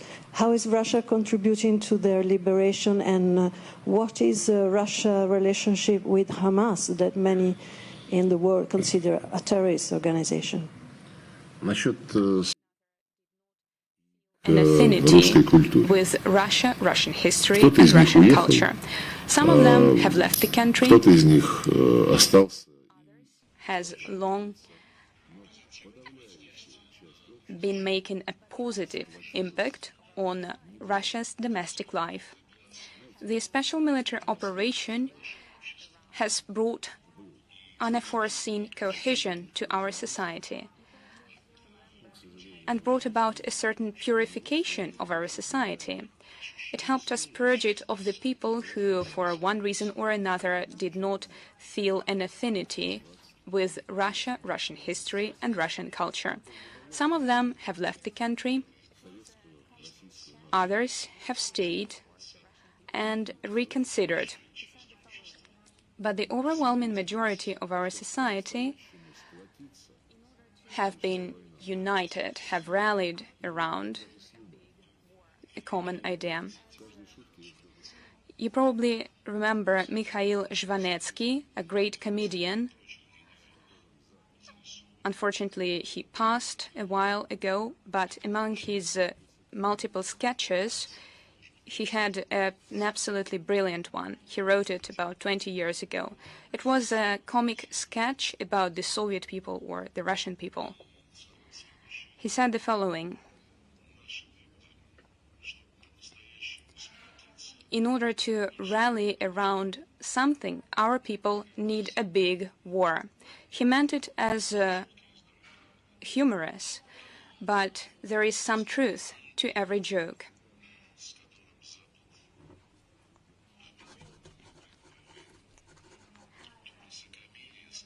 And the ferociousness the West has manifested by declaring a war to us.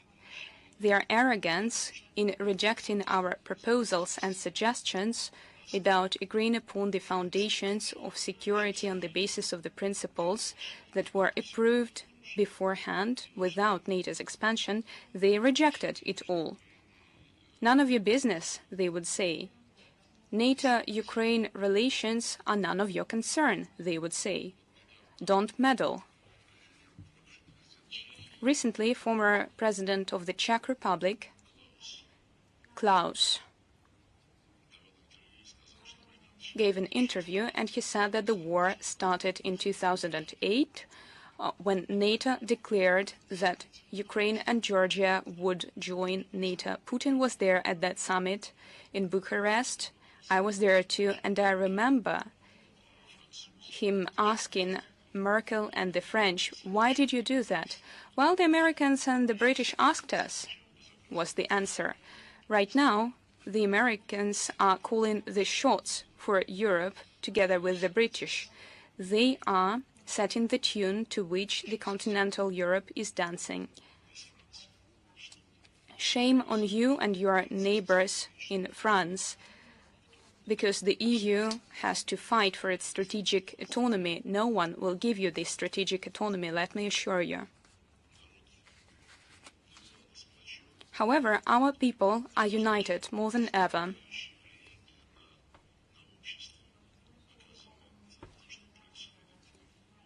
And what is going on in and around the special military operation has made our society healthier. We have seen examples of veritable heroics, self-sacrifice demonstrated by the fighters on the front line and the members of their families who show solidarity with their members and with our country, who do everything they can on the home front in order to bring the victory closer. Just take a look at our industry, not only our defense industry, but also its civilian sectors.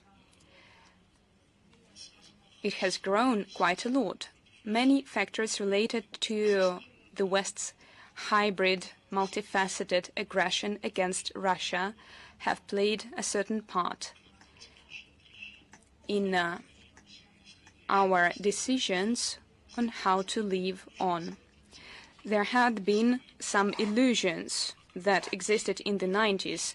The West is going to welcome us with open arms.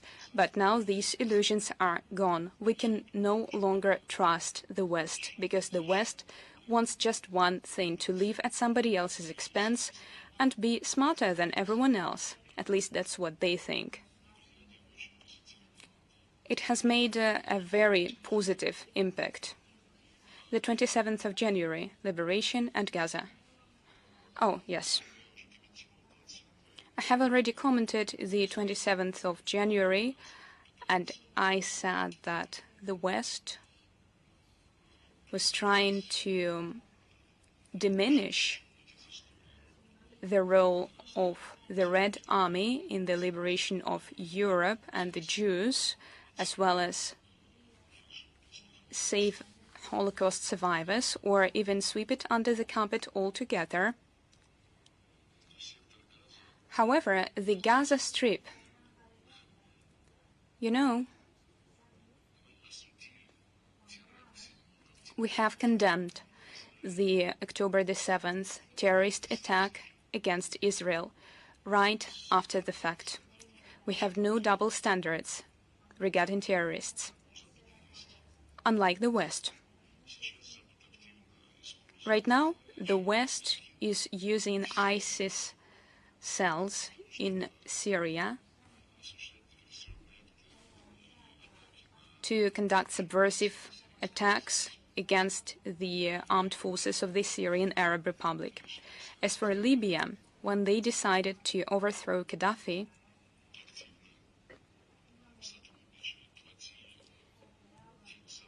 they would cooperate with and provide financial assistance to the armed groups that later on marched southwards to the Sahel, sub-Saharan African countries, and are now terrorizing the citizens of those countries. Everyone knows that Al-Qaeda emerged after the US invasion, ISIL emerged after the invasion to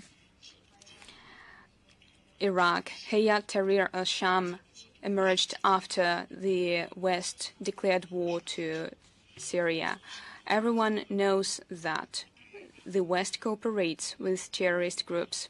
As for the Gaza Strip, it was unacceptable to attack peaceful civilians, those people who went to that music festival. The footage was terrifying. That attack was absolutely horrendous, and we condemned it right away. Our position was that Israel, who calls itself the only democracy in the Middle East, would be democratic in its response. Also, although we do have some examples, including the US and the UK, that make it difficult to understand what means of war are acceptable for democracies. I'm going to be very frank and forward now. In the statements made by the Israeli Minister of Defense, the commander of the army, and a number of other officials, including ministers,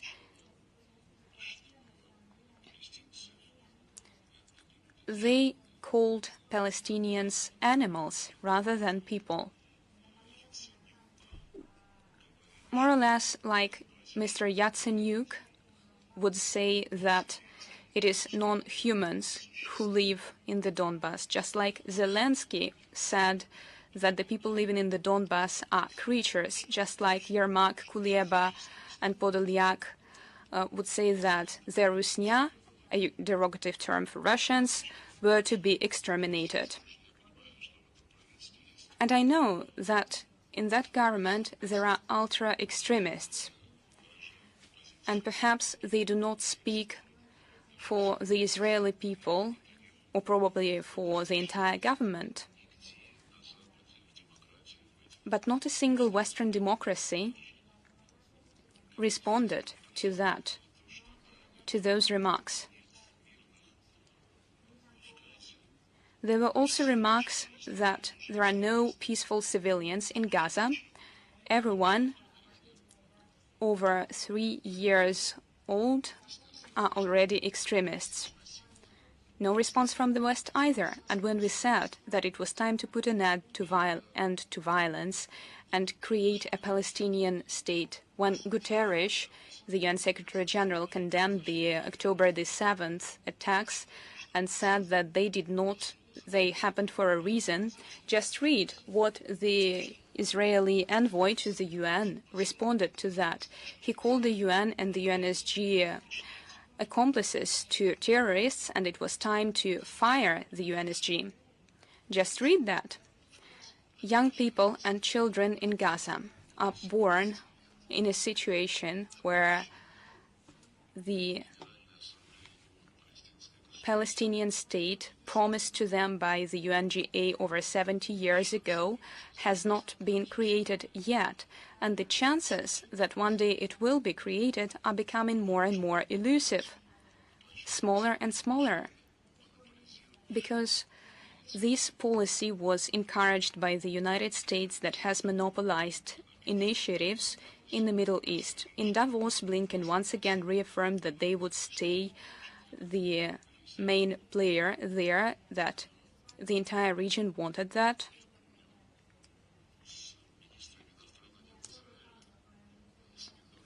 I remember Avigdor Lieberman, former Israeli Minister of Foreign Affairs.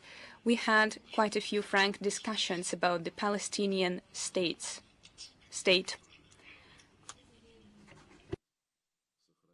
Tzipi Livni, also a foreign minister of Israel. And I said that the absence of progress in the creation of the Palestinian state was the most substantial factor feeding extremism in the Arab streets. They were skeptical about that. You oversimplify, they would say. It's much deeper than that, they would say. It's Islamic fundamentalism. However, life is proving to be otherwise. The longer the creation of the Palestinian state is at an impasse, the harder it will be to ensure security for Israel and other Arab states, something we are witnessing today. Right now, Biden, Blinken, and the Europeans are talking about the need to start making progress towards the creation of the Palestinian state. Well, they understand. They know that without that it will be very difficult to diffuse the situation. However, starting is not enough. We need to make sure that the Israelis and Palestinians sit at the same table and start talking. We cannot allow the Americans to speak about this matter with someone in hushed whispers behind closed doors.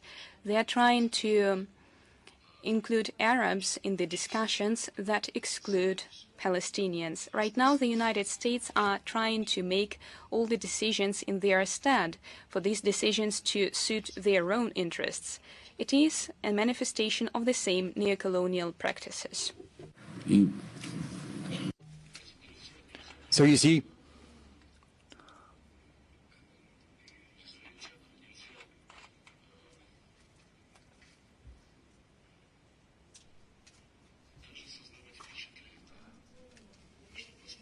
the Israelis shouldn't even try to create the impression that because of their sufferings during the Second World War, they can do whatever they want right now. Yes, the Holocaust was terrible, just as the genocide of all peoples of the Soviet Union was horrendous. Those peoples suffered as much. They were destroyed and killed in the concentration camps and during the siege of Leningrad, because in that case then we would be allowed to do whatever we want as well. No, such a system won't do if we want to preserve international law.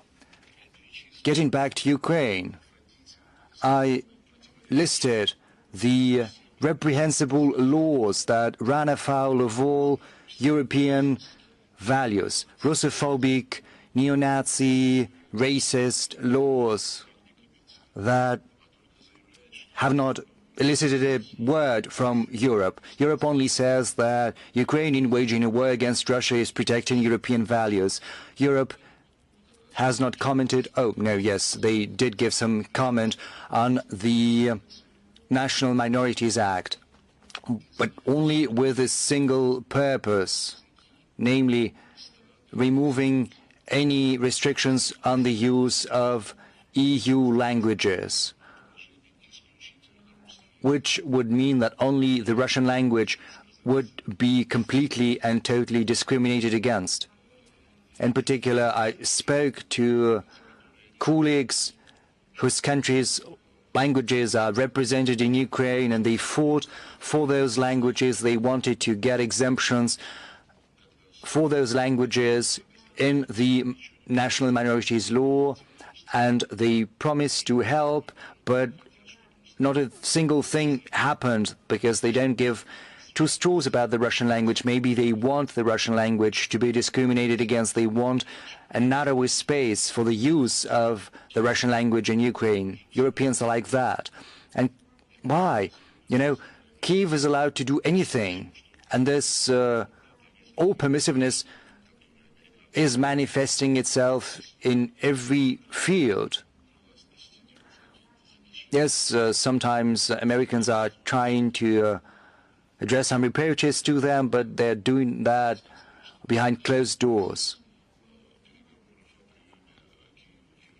You know, when the process, when the issue was broached that a start should be given to negotiations with Ukraine on the accession to EU, even though Serbia and Turkey have been waiting for years and dozens of years, but Ukraine is jumping the queue. And Ukraine can even torture and kill an American citizen in prison, and the Americans are keeping mum about that. Oh, look, usually the U.S. is doing everything to help their citizens should they find themselves in prison, but in this particular case they didn't do a thing. But all permissiveness leads to a catastrophe, and a catastrophe has already struck the brains of the current Ukrainian leadership, and that is where all of them are leading to them. Since Italian media are concerned with neo-fascism, I do hope they will make videos and footage about marches of neo-fascists in Rome. So far, we haven't seen anything like that. Right now, Soyuzные Вечи, please. Thank you, Minister, Madam Spokesperson. You are saying that Madam Spokesperson is distinguished, but you didn't call me distinguished, Minister. Well, everyone is distinguished. During the Cold War, the Soviet diplomacy addressed many difficult issues. Right now, there is a new spiral of the Cold War. NATO exercises are as large scale as they haven't been for quite some time. So my question is, how are Russia and Belarus going to contain NATO aggression? What are the diplomats going to do? Are there any realistic ways of minimizing this threat through diplomacy? Well, God forbid this happens. But should the suicidal logic prevail in the West, I can assure you that the peoples of Russia and Belarus, standing side by side, will do everything to protect their independence and sovereignty. We do not have any doubts as to that. We've got every means necessary to achieve these goals. Now, as far as diplomacy is concerned, I spoke about that when I broached the subject of strategic stability talks between Russia and the US. So far, I do not see any space for diplomacy. When they address us, we respond.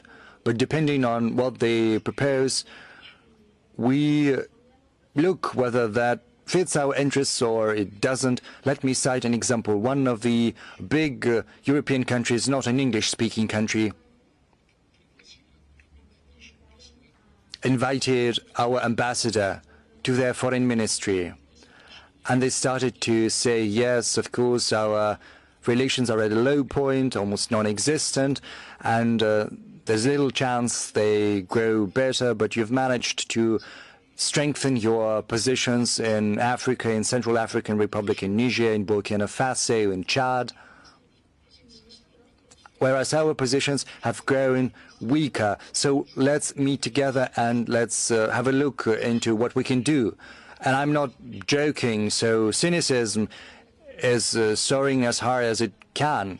So publicly we are enemies, but they want our aid for Africa. They want us to help them bolster up their positions there, but this won't happen. The same goes for Americans. I quoted, they said, let's talk about the START treaty, how we're going to conduct inspections on a mutual basis. We understand that all the avenues are at a very low point, but okay, let other things rest. We will continue criticizing one another, but as far as the inspection of your nuclear facilities goes, we want to talk about that. I always thought that diplomatic institutions are where smart people work, but it's not always the case. So I anticipated your question, so I brought some documents that we got from our counterparts from the European Union. They've got kind of an instruction how to communicate with Russian diplomats. Each capital that has a mission of the EU and a Russian embassy, this leaflet has been distributed in each and every capital like that. European diplomats should avoid bilateral contacts with Russian representatives. Attending any events organized by the Russian side is prohibited, and the same goes for receptions on Diplomats' Day, the 23rd of February, 9th of May. Mind that. Speaking, so they cannot celebrate the victory in the Second World War, and also the Russian National Day on the 12th of June.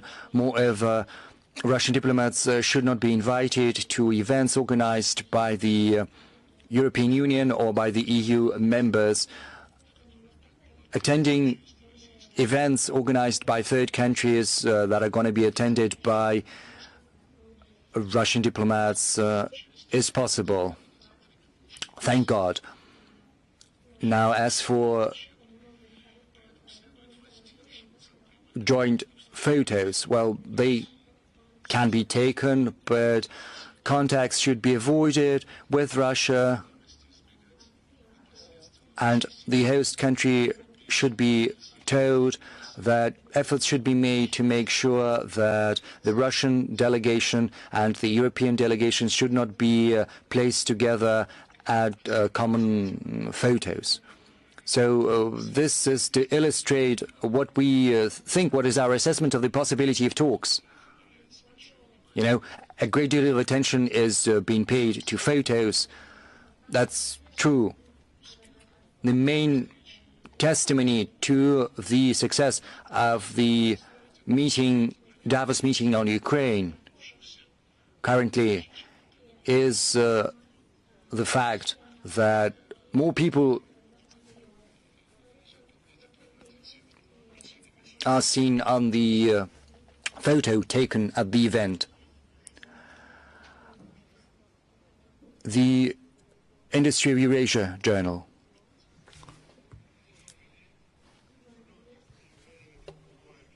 Good afternoon. Industry of Eurasia magazine. Minister, there is a question we broach every year. What's the impact of European sanctions on the development of the Eurasian Economic Union? That's the first question. Secondly, there is the Union State of Russia and Belarus. Last year, President of Kazakhstan was making inquiries whether Kazakhstan could be admitted into the Union State, and what was required to achieve that the President of Belarus was not against. So are there any ideas of establishing a union state that would include not just Russia and Belarus, but also other countries of the former USSR? Thank you. As for the measures adopted by the Eurasian Economic Union amid the current conditions, to be honest, I do not think I should make a detailed list of all the measures that are often discussed at the meetings organized by the President and by the Prime Minister. No effort is spared to make sure that the key industries for our security should be completely independent of those who've proven completely untrustworthy as partners, those who've proven that they can betray you at any point in time in economy, just as they can betray you in politics or in life in general. As for the Union State, truly, it's a flagship of the Eurasian Economic Union. In many aspects, it's setting the tone as well as the path for further development of the Eurasian Economic Union. But to be blunt, I haven't heard any interest of Kazakhstan in joining the Union State.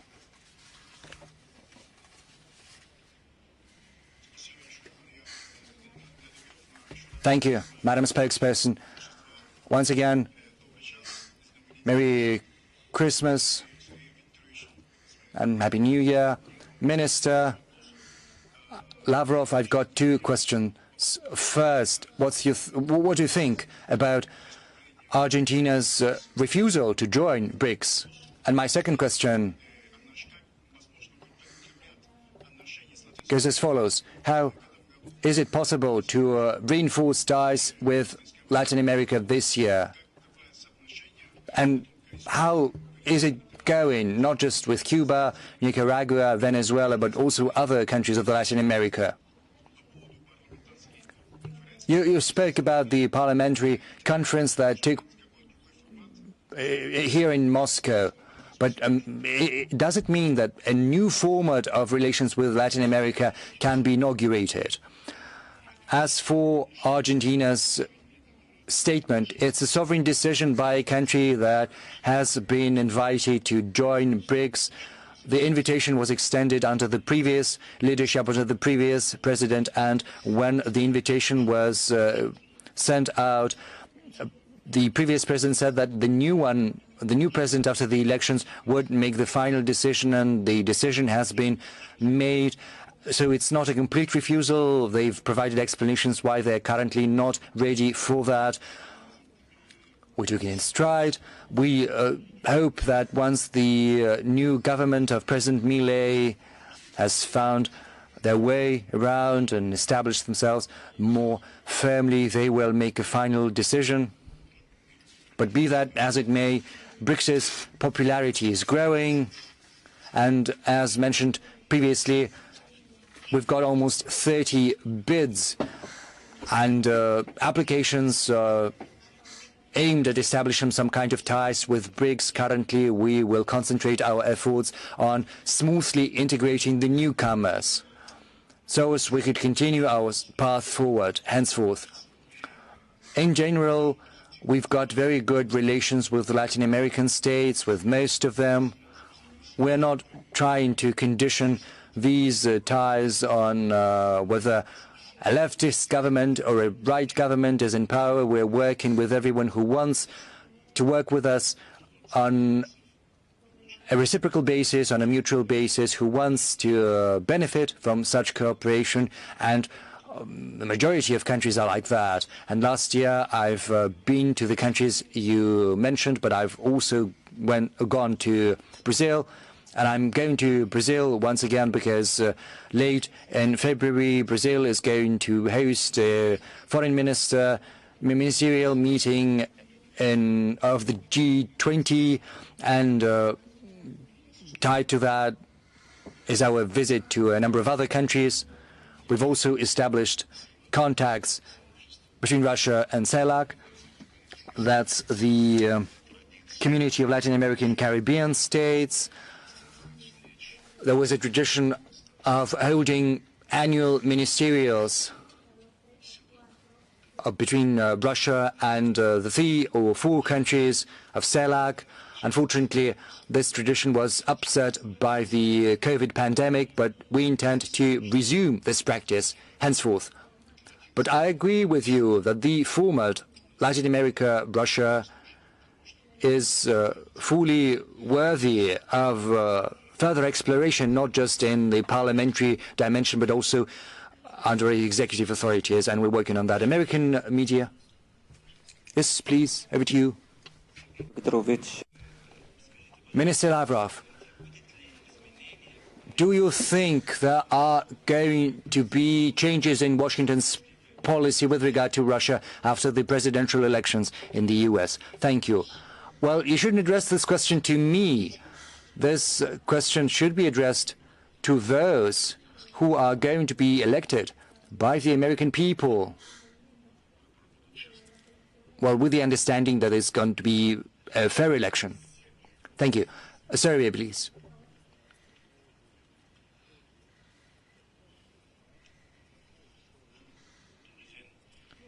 Good afternoon. My name is Shako Shine, Politica Serbia. Thank you, Minister. Thank you, Madam Zakharova, because I've come here today and, you know, our newspaper is celebrating a very big anniversary, 120 years, and, you know, you're celebrating your anniversary in your capacity as Foreign Minister. So I would like to ask you about Serbia. What's the future of Kosovo? What are the prospects? And what's going to happen in the West Balkans in future? What are the prospects for that? And another question. 6 weeks ago, you visited Skopje and you were snubbed by Blinken and other Western foreign ministers, but you were ready to talk to them for the sake of peace and in order to avoid escalation.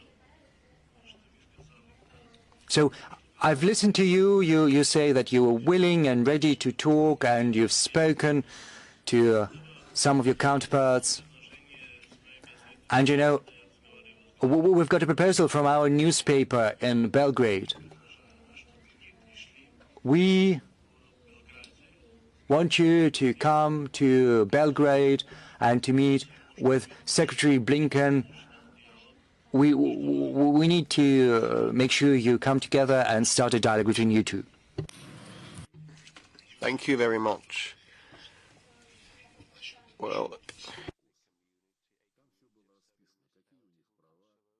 it's a bit of a flattering proposal, but, you know, with respect to President Putin and the leadership of Russia, we will be supportive of the position that will be selected by the Serbian people and government. We see how the Serbs are humiliated through the prism of the Kosovo problem in 2003 with the mediation of the EU. And a accord was reached between Pristina and Belgrade to create a community of Serbian municipalities in Kosovo. And this instrument prescribed and spelled out all their rights and functions and law enforcement schools and language and churches. More than 10 years passed since then, and nothing changed. So the deadlock in the implementation of that accord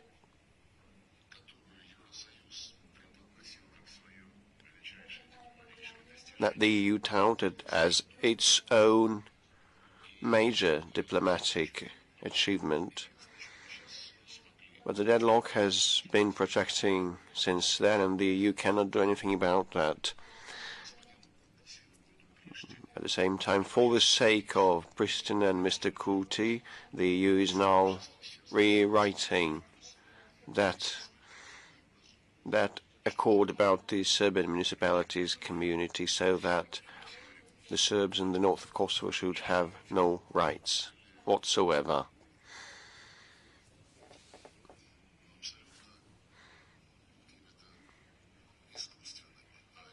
Saying that they should be artificial and the real power should stay with the Albanians, and this is something shameful for the EU. Because they trumpeted about that in 2013, saying that they resolved the issue, but nothing of the kind has happened.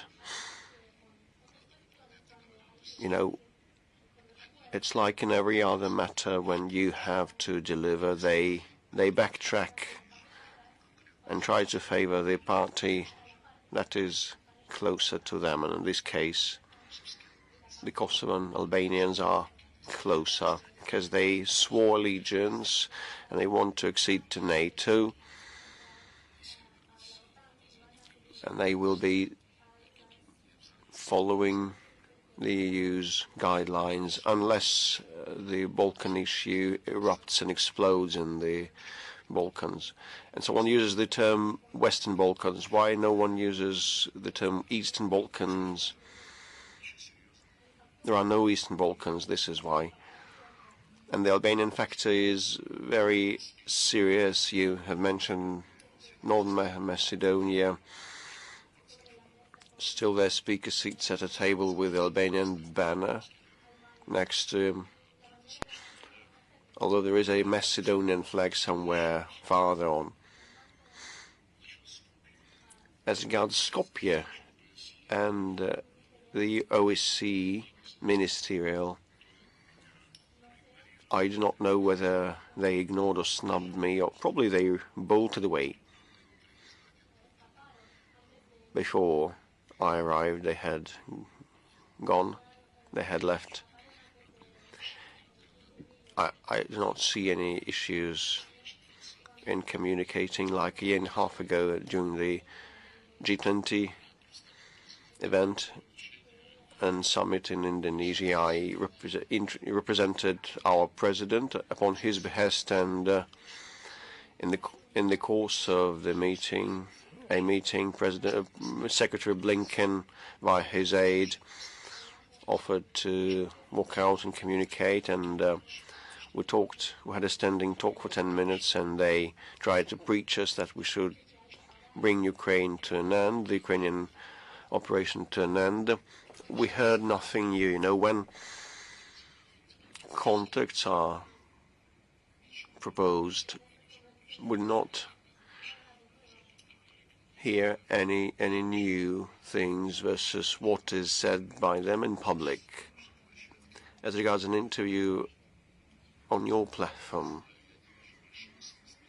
I do not see a lot of point. I do not think it's going to be interesting. You know, it probably will be comprised of slogans, and while a serious talk should be behind closed doors, and they are not ready, neither politically nor from the perspective of substance. And the final question will be asked by a naval officer in the uniform. Thank you very much, Marina Vladimirovna. Thank you, Mr. Minister. I represent Marxism, ideological center and think tank. We can hear you loud, okay. So it is about dialectics. And Mr. Dostoevsky said that the being manifests itself only when it faces a threat of non-being. And the Caribbean crisis of 1962 may serve as an example. Our submarine was spooked with bombs, and the commander prepared a nuclear torpedo to strike American warships. So we were on the verge, and only by chance he did not launch the torpedo. So do you think, Mr. Minister, in this respect, the fact that the West declined our proposals as of the 15th of December 2029, are we not approaching another version of the Caribbean crisis? Well, this topic of late has been discussed at various political analysts' huddles and talk shows. It is one of the most interesting ones, of the most relevant ones, and our political analysts write manuscripts, entire manuscripts of how to prevent relapsing into a nuclear war, and for that there is a need for some at least minor elementary fear on the other side. They don't have it now, but I see several stakeholders to that. Well, had the Western representatives in charge of politics been able to speak on their own, the situation might have been different, but they were instructed, they had been instructed and set on free by the British and the Americans. London has been prompting Zelensky to bomb all facilities and installations anywhere on Russian soil. And I cited examples by the former American military, I mean the ex-commanders Hodges and the other, I forget his name. They also said that the Crimea should be made uninhabitable, so that no fleet should be stationed there, no navy. You know, entering their mind and sifting through their mind would be interesting. Are they provocators or rebel rousers, or do they just think that we will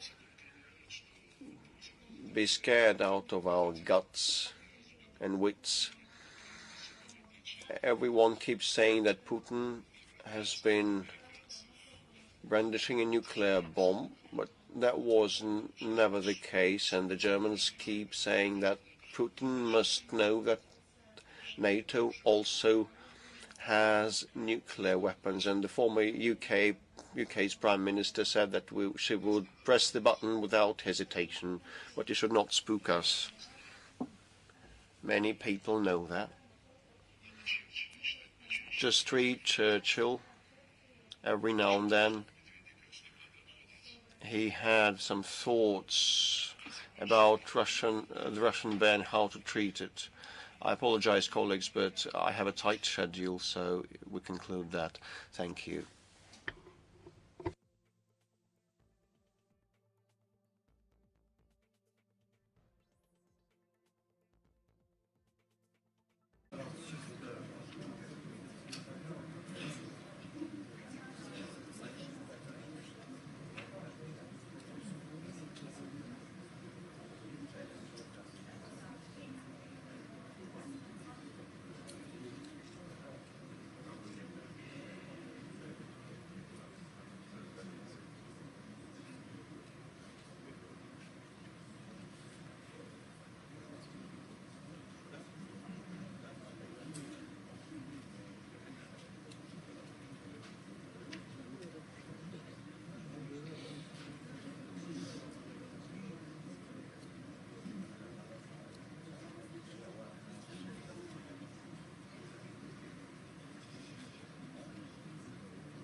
Ladies and gentlemen, we are starting the press conference of the Minister for Foreign Affairs of the Russian Federation, Sergey Lavrov. Simultaneous interpretation is available in English, French, and Spanish. The transcript of this press conference will also be translated into these languages. After brief introductory remarks, you will be able to ask your questions. Thank you. Ladies and gentlemen, I am happy to welcome you to this traditional meeting that takes place annually right after the New Year and Christmas holidays. I would like to congratulate everyone who celebrates this holiday. A new year has started, 2024, and we are hoping that it will be better in all senses. Подробно говорил наш президент. Наши планы на направлении внутреннего развития очень четко очерчены. Правительство работает активно. Буквально на днях состоялось несколько встреч президента с членами правительства по самым разным направлениям обеспечения устойчивого движения нашей экономики в тех условиях, которые сегодня сложились из-за агрессивной противоправной политики Соединенных Штатов и их сателлитов. Задачи стоят ясные: избавиться от какой-либо необходимости зависеть от тех производственно-бытовых, финансовых, банковских, логистических цепочек, которые так или иначе контролируются или находятся под большим влиянием наших западных коллег. И этот курс очень четко определен в решениях, которые приняты и которые будут приниматься. Точно так же я хочу вам сказать, что и на внешнеполитическом фронте мы определили свои основные направления на обозримую перспективу. Президент в марте утвердил концепцию внешней политики Российской Федерации в ее новой редакции, существенно, я бы сказал, даже кардинально пересмотренной, исходя из реалий современного мира, когда Запад доказал свою полную недоговороспособность, ненадежность как партнеров в любых начинаниях, и когда мировое большинство не хочет мириться с таким эгоистическим подходом и желает развиваться в полном соответствии со своими национальными интересами, с национальными интересами каждой страны и при полном уважении принципов Устава ООН, начиная с принципа уважения суверенного равенства государств. С момента принятия Устава в 1945 году ни одно внешнеполитическое действие Запада на международной арене не учитывало и не уважало этот принцип равноправия всех государств, как сказано в Уставе, больших и малых, независимо от того, какие они исповедуют ценности, какие они исповедуют религии и в целом какие традиции у них существуют. Поэтому на внешнеполитическом фронте у нас очень четко определены ориентиры на развитие отношений с теми, кто готов это делать на равноправной, взаимовыгодной, взаимоуважительной основе, через откровенный диалог, переговоры, нацеленные на поиск баланса интересов, а не каких-то решений, которые будут отвечать исключительно чьим-то односторонним эгоистичным планам, как это в подавляющем большинстве случаев проявляется в тех дискуссиях, в которых участвует Запад во главе с Соединенными Штатами. Ну и год минувший, конечно же, показал неприятие таких манер, традиционных для западного гегемона, которые полностью опираются на свой корыстный интерес и не учитывают интересы всех остальных. Да, 500 лет править всем миром, не иметь практически на протяжении почти всего этого периода, за исключением, может быть, советского периода, не иметь себе каких-то серьезных конкурентов, да, это, наверное, способствует привыканию к роли гегемона. Но жизнь, она все-таки движется вперед, появляются и уже окрепли новые центры экономического роста финансовой мощи, политического влияния, центры, которые существенно опережают по своему развитию те же Соединенные Штаты и другие западные страны. Я уверен, что вы знаете о наших оценках развития отношений с Китайской Народной Республикой. Это наиболее быстро растущая экономика наряду с индийской экономикой. Отношения с Китаем переживают наилучший период в многовековой их истории.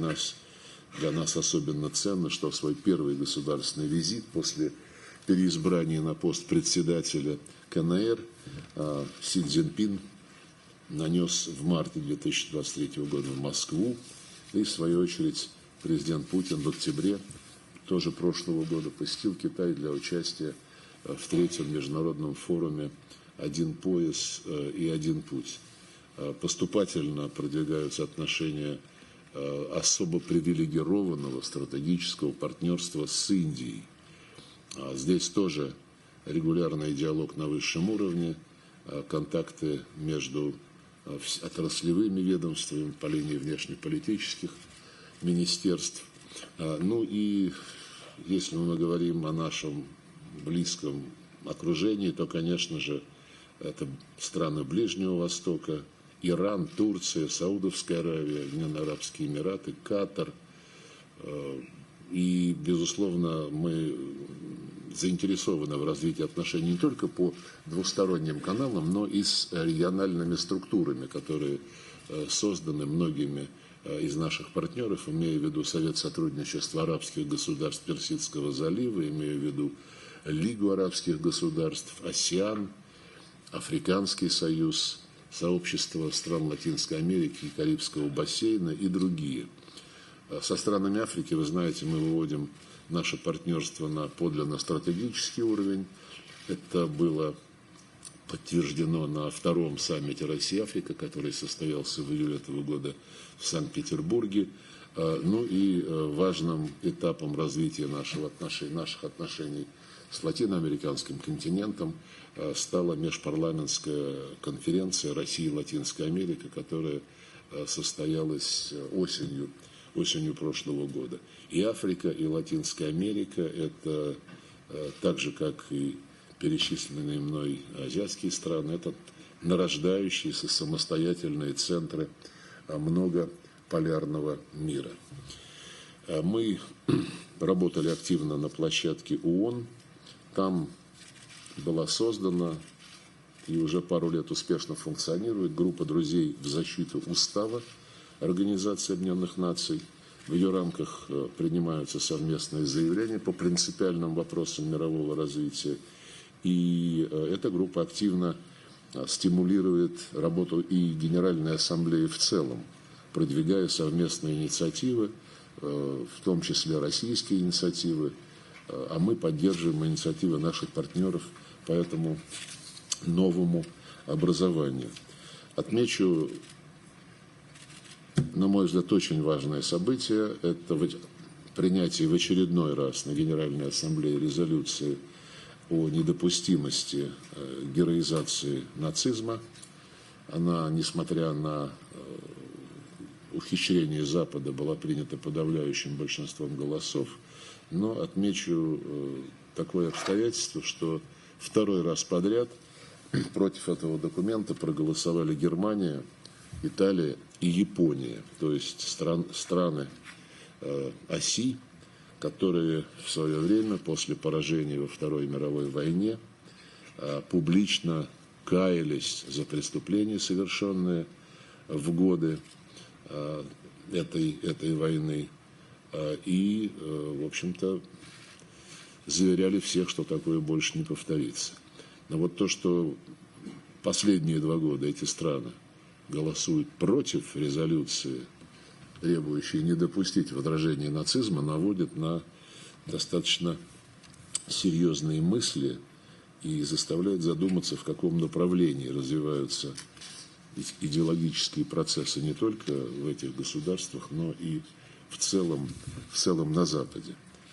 Мы конструктивно работали и в других форматах. Конечно же, здесь необходимо выделить наших ближайших союзников. Это касается и союзного государства России и Беларуси. Это касается организации договора коллективной безопасности, в рамках которого мы продвигали задачи обеспечения стабильности во всех ее измерениях, включая и сугубо военную, биологическую и в целом защиту от новых вызовов и угроз, таких как терроризм, наркотрафик и другие виды организованной преступности. В Евразийском экономическом союзе были приняты также важные решения, нацеленные на углубление евразийской интеграции, на сопряжение этих процессов и с такими проектами, как «Один пояс, один путь» Китайской Народной Республики, взаимодействие с Шанхайской организацией сотрудничества, с АСЕАН и со всеми другими структурами и странами, которые расположены на нашем общем огромном евразийском континенте. Россия была председателем в Содружестве независимых государств, вернее, стала председателем в этом году, и мы имеем в виду продолжать те полезные проекты, которые стартовали в году предыдущем. В том числе, конечно же, будем уделять особое внимание учрежденной на саммите в Бишкеке осенью прошлого года Международной организации по русскому языку. Это инициатива Казахстана, она была одобрена всеми членами Содружества, но организация, которая была учреждена, открыта для участия любого государства мира, и мы знаем, что русский язык популярен на всех континентах. Рассчитываем, что в этой организации будет много заинтересованных участников. Я упомянул Шанхайскую организацию сотрудничества как такой зонтичный проект, в рамках которого, наряду с Евразийским экономическим союзом и в контексте взаимодействия с АСЕАН и с другими субрегиональными структурами, мы способствуем объективному, естественному формированию большого евразийского партнерства, о чем президент Путин говорил еще на первом саммите России-АСЕАН, и очертания такого партнерства уже видны.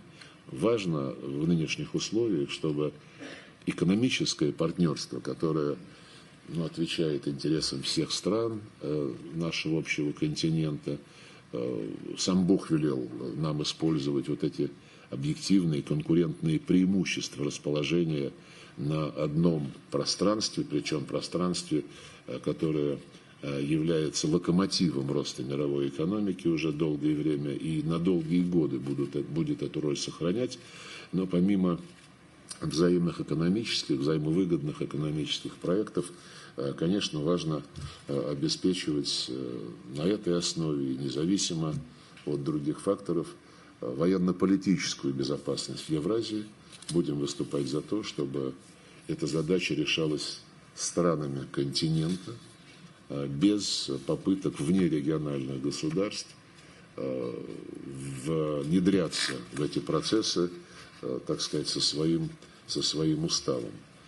Мы убеждены, что страны Евразии вполне в состоянии справиться со всем этим самостоятельно.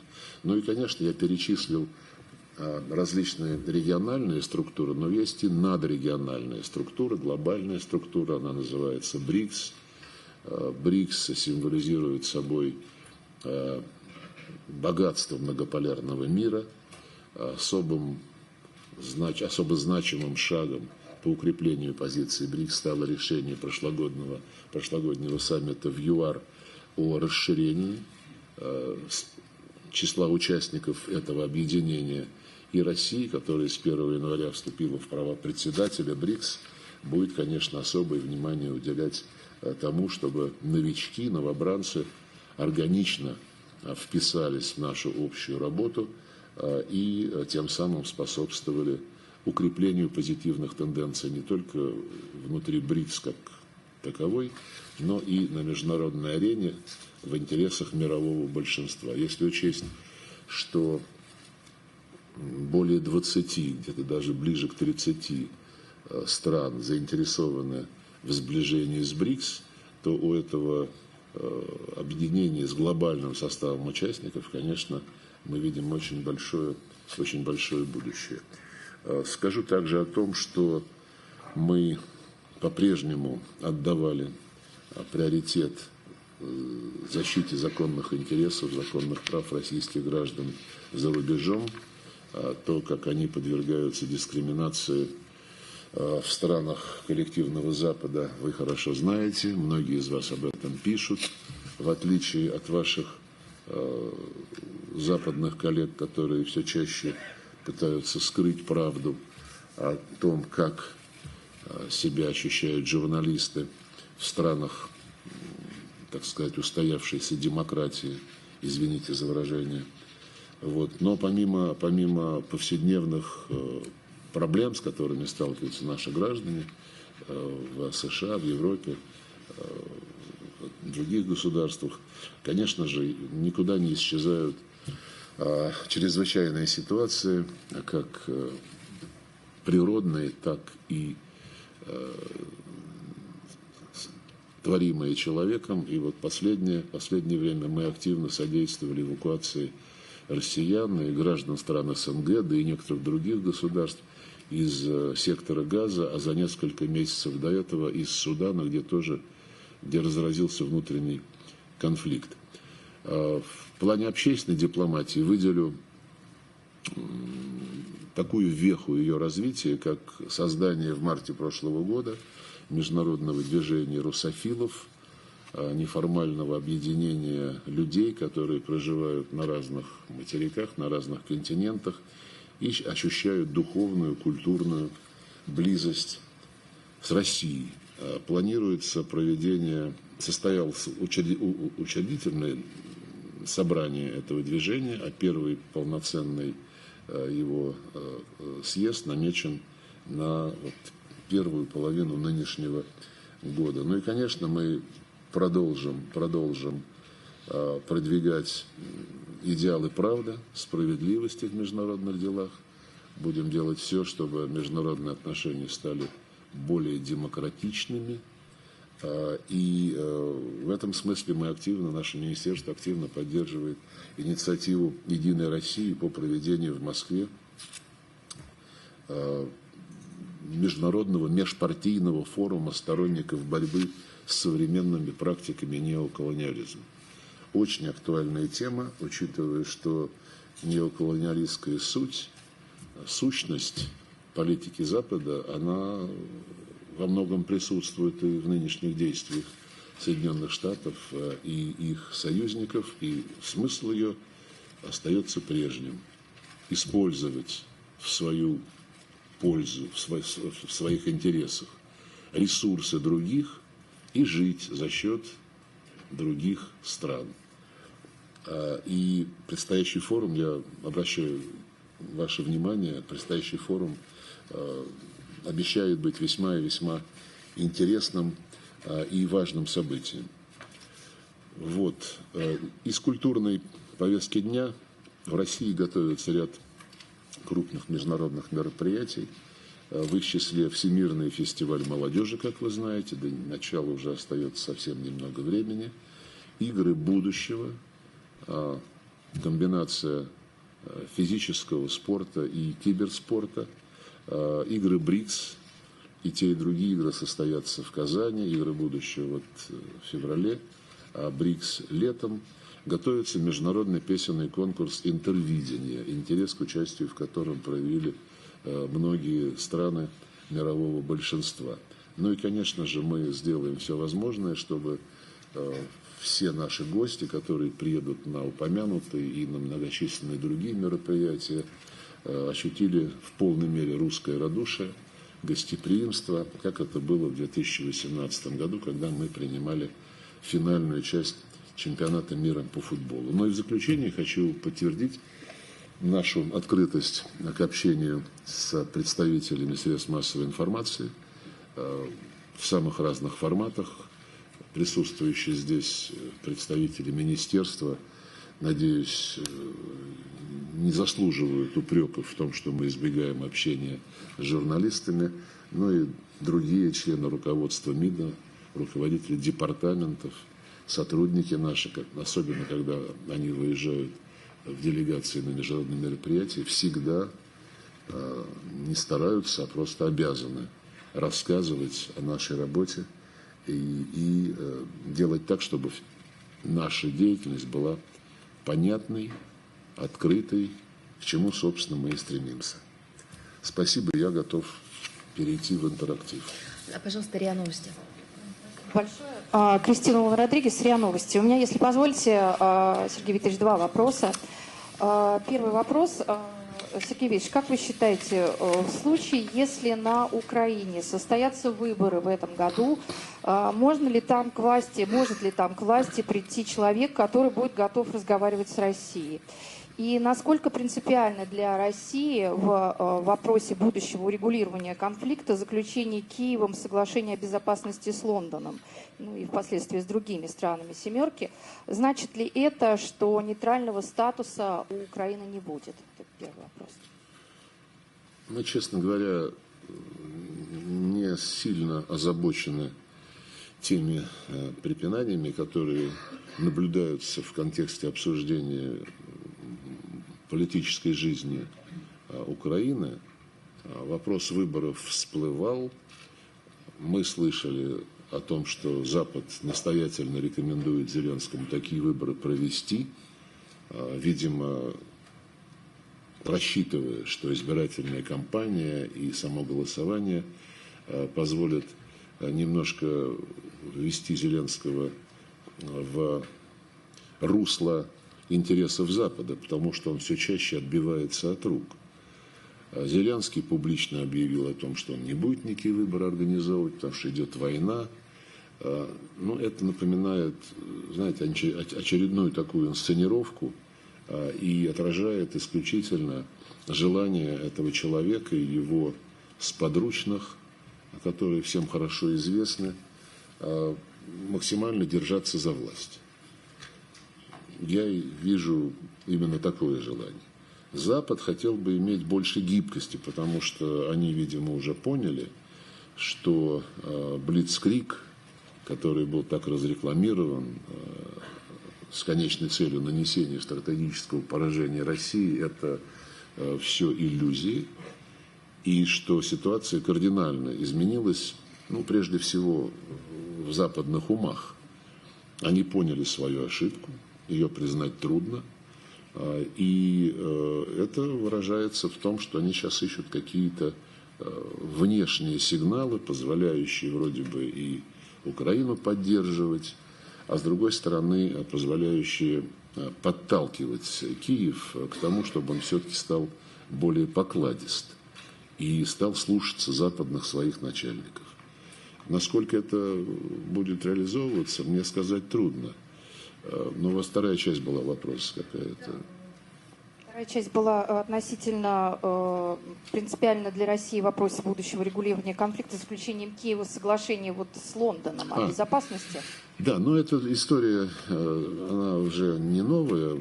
Несколько месяцев назад, когда у них были столкновения по поводу того, принимать ли Украину в НАТО или в Евросоюз, и не все были за, не все были счастливы, все прекрасно понимали, что это очередной совершенно бессмысленный и безответственный шаг, рискованный шаг для европейской безопасности. Ну и вот как такой, знаете, полуфабрикат было изобретено заключение соглашений двусторонних с отдельными западными странами. Я слышал о том, что содержится в документе, который был согласован между Зеленским и Сунаком.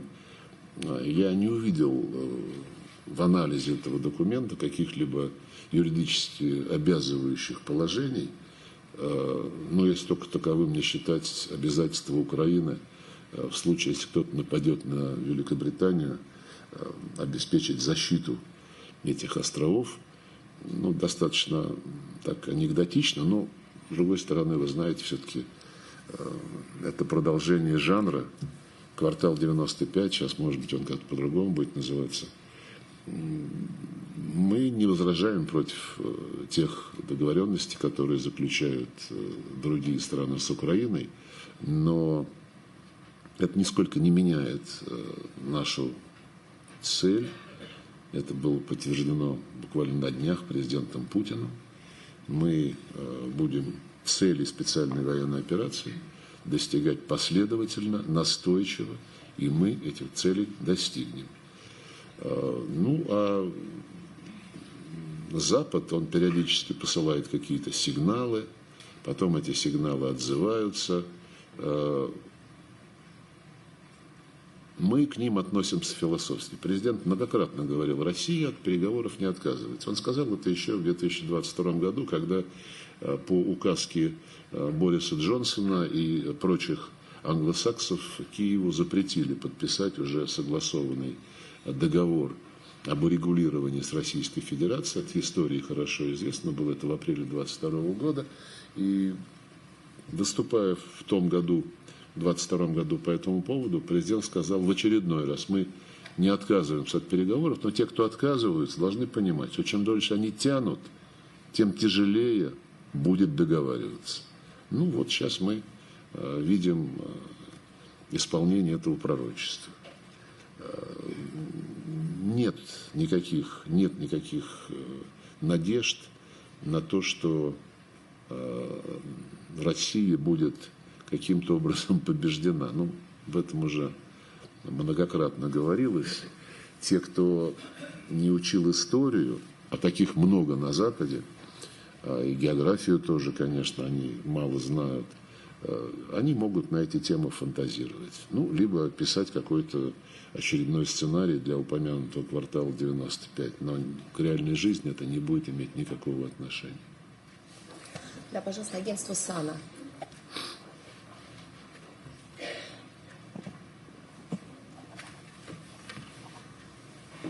Амар, агентство САНА и канал Ассурия. Позвольте сначала поздравить и вас с Новым годом и пожелать вам и российскому народу побед на всех фронтах. Сергей Викторович, США создают как называемые международные политические и военные коалиции, которые совершают агрессию против Йемена, продолжают поддерживать и поощрять Израиль в геноциде палестинского народа и в военных действиях против народов Сирии и Ливана. Как Москва оценивает эти действия? Спасибо. Мы многократно делали публичные заявления с оценками происходящего на Ближнем Востоке, не только в секторе Газа, не только в целом на палестинских территориях, но и вокруг Ливана, вокруг Ирака и в том числе вокруг Йемена.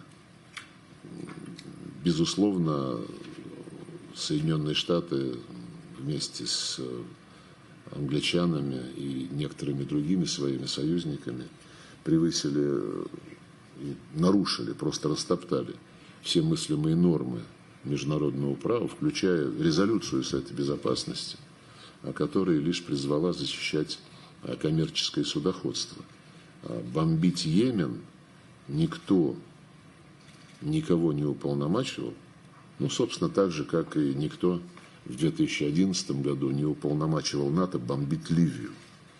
Там была резолюция, которая просто объявила, как вы помните, о создании бесполетной зоны над ливийской территорией, имея в виду, что ливийские ВВС не будут летать. Они и не летали. Поэтому никакого, даже вот притянутого за уши повода применять силу там не существовало. Но страну разбомбили, превратили ее в черную дыру. До сих пор ливийское государство никто не может собрать воедино. Огромное количество беженцев хлынуло в Европу, от чего она страдает. Американцы не страдают, и англичане тоже не страдают. А в направлении уже центра Африки хлынули террористы, которых Запад использовал для того, чтобы свергнуть Каддафи. Такой же беспредел наблюдается и в том, что сейчас делается в отношении Йемена. Это всем прекрасно понятно.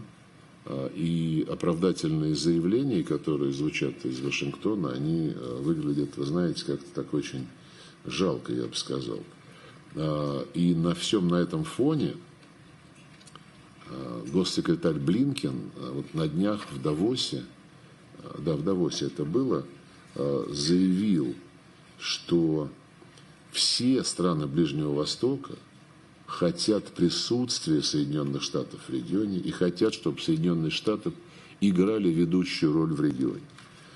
Ну, насколько они хотят, страны региона, ну, трудно мне судить, надо у них спросить, но вот одна страна, которая называется Ирак, приняла решение уже несколько лет назад, которое гласит: уважаемые господа американцы, большое спасибо, вы тут у нас погостили, ваши военные базы здесь были, давайте мы как-то это вот закончим, и мы вас проводим домой.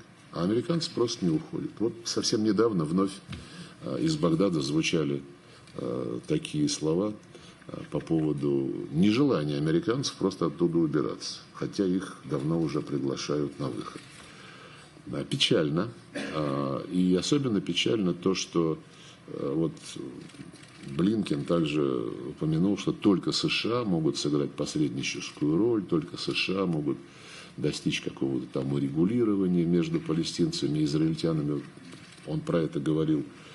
Мы слышим и знаем про такие полузакрытые контакты с участием США, Израиля, отдельных арабских государств, но как-то все эти контакты не предполагают прямого диалога между палестинцами и израильтянами, а предполагают, что вот как-то взрослые дяди, так сказать, где-то договорятся о том, как дальше жить палестинцам, и потом им это предъявят. Это не будет иметь никакого успеха. Только прямой диалог, который необходимо возобновить. Он шел, он был, да, тяжелым, но продвижение все-таки достигалось при поддержке международного квартета международных посредников. Мы неизменно выступали за то, чтобы к деятельности квартета, это США, Россия, ООН и Евросоюз, обязательно подключались представители Лиги арабских государств. Это блокировалось американцами и европейцами, к огромному сожалению. А потом Соединенные Штаты вообще распустили, как они считают, квартет и монополизировали весь посреднический процесс. Вспомните, еще в сентябре прошлого года советник по национальной безопасности США Салливан заявлял, что никогда еще не было такого спокойного развития ситуации на Ближнем Востоке, как вот за последние там пару лет. И через месяц разразился конфликт в секторе Газа. Так что здесь надо все-таки полагаться на коллективную работу, от которой Соединенные Штаты уже отвыкли. Они привыкли диктовать.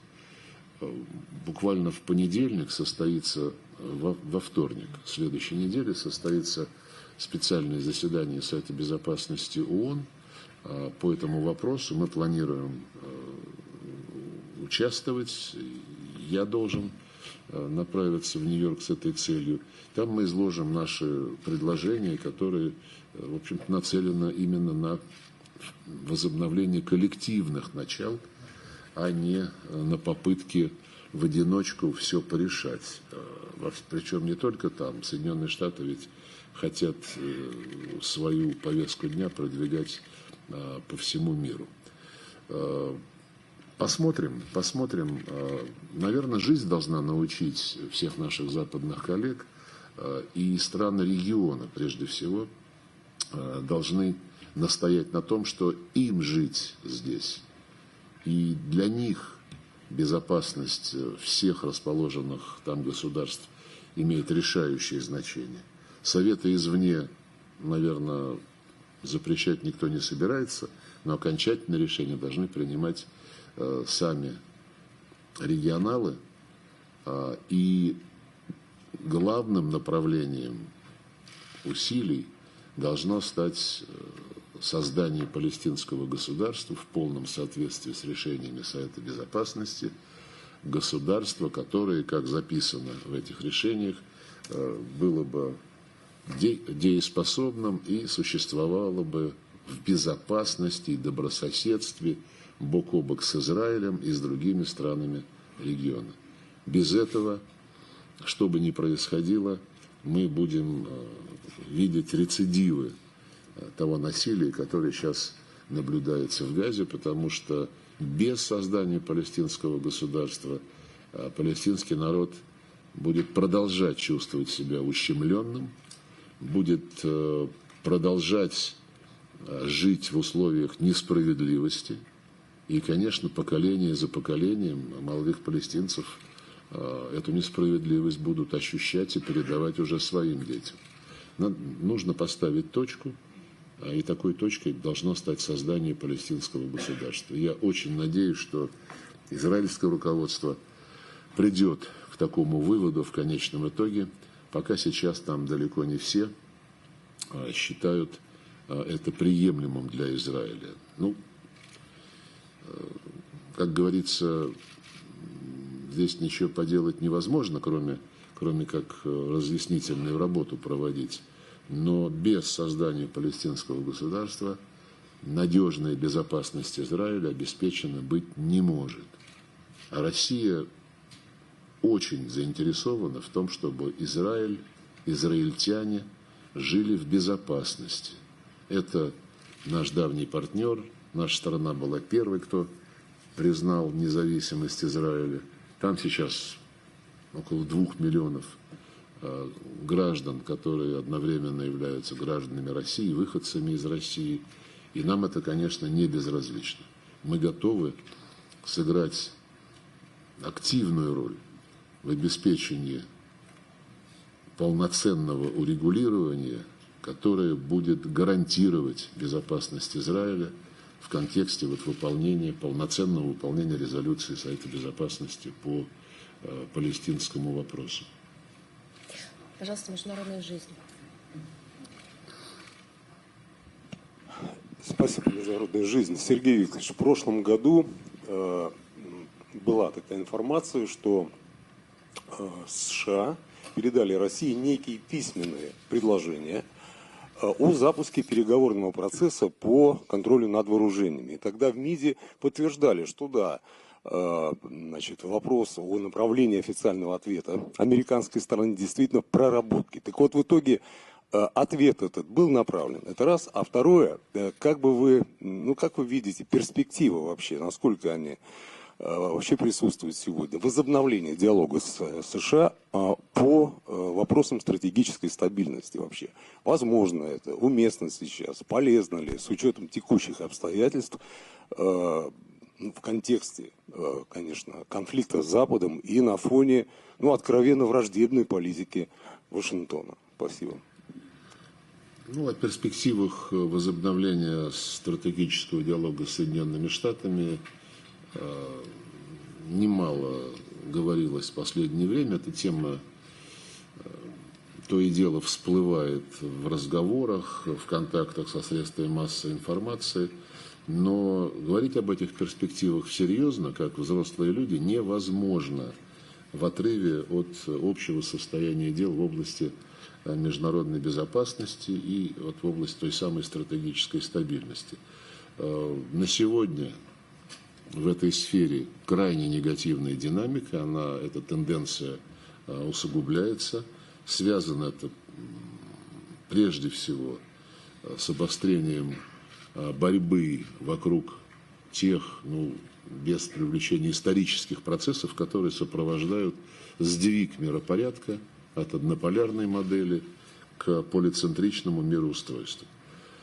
Запад, который, как я уже сказал, 500 лет руководил всеми процессами на Земле, и он, конечно же, сопротивляется весьма ожесточенно, мы это наблюдаем, не хочет допустить переход к многополярности, а тем самым идет против естественного хода объективного хода истории и пытается удержать глобальное доминирование, которое, все вы наблюдаете, факта, конечно же, ускользает. Причем, вот пытаясь сдержать эти объективные тенденции, Запад себя не ограничивает в выборе средств давления на тех, кто эти гегемонистские замашки не приемлет и кто отстаивает принципы равноправия, которые, кстати, еще раз напомню, закреплены в уставе ООН. Вот. Вместо этого Запад пытается сохранить безраздельное мировое господство. Прежде всего, эту линию проводит Вашингтон, но он наталкивается на все больше и больше препятствий. Одним из таких препятствий является Россия, которая проявила решимость не допустить ущемления своих интересов, интересов великой державы, интересов одного из мировых цивилизационных центров. И, если хотите, пропорционально твердости нашего курса на отстаивание своей идентичности, своих интересов, возрастала и степень враждебности Соединенных Штатов.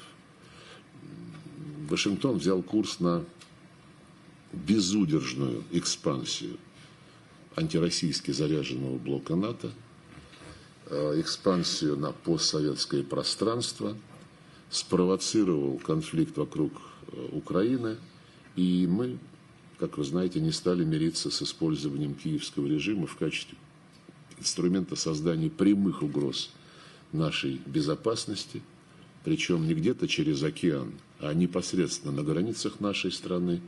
И, конечно, не стали мириться с использованием киевского режима для фронтального наступления на все русское, на язык, на образование, на культуру, на людей, которые столетиями жили на территориях, освоенных их прадедами и прапрадедами, и которые, эти территории, всегда оставались русской землей, частью русского мира. И Киев превратить хотели в инструмент по уничтожению этой истории, этой совместной памяти и разрушить любые связи между русским и украинским народами. Это тоже прямая угроза нашим интересам. И в ответ на те меры, которые мы предприняли для защиты наших интересов, своего, если хотите, внешнего контура, Соединенные Штаты развязали тотальную гибридную войну для того, чтобы добиться политико-экономического удушения, давайте называть вещи своими именами, России, и нанесения нам уже упомянутого стратегического поражения на поле боя. Все это публично объявлено. И параллельно вот с теми процессами, которые мы наблюдаем, в них, вернее, мы не видим ни малейшей заинтересованности ни США, ни НАТО в том, чтобы пойти на справедливое урегулирование нынешнего украинского конфликта. Там не хотят даже слышать о наших озабоченностях, не хотят разговаривать всерьез об устранении фундаментальных противоречий. Наоборот, Запад всячески ведет дело к эскалации украинского кризиса. Это сейчас создает дополнительные стратегические риски. Вы видите, как бывшие командующие вооруженными силами США в Европе, и Ходжес, и Бридлав, на днях давали публичные советы киевскому режиму, что надо добомбить Крым до такого состояния, когда там жить будет невозможно. Но это отставники. А что касается действующих политиков, мы точно знаем, достоверно знаем, что такие же советы, рекомендации и даже планы продвигают британцы в контактах с киевским режимом.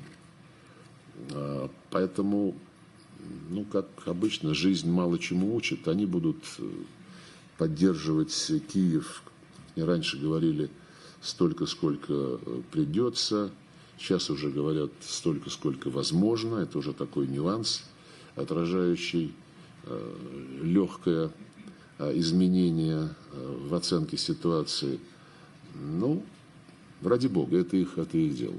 Мы, ну, вот, например, пожалуйста, где был раньше похожий разворот событий? Афганистан.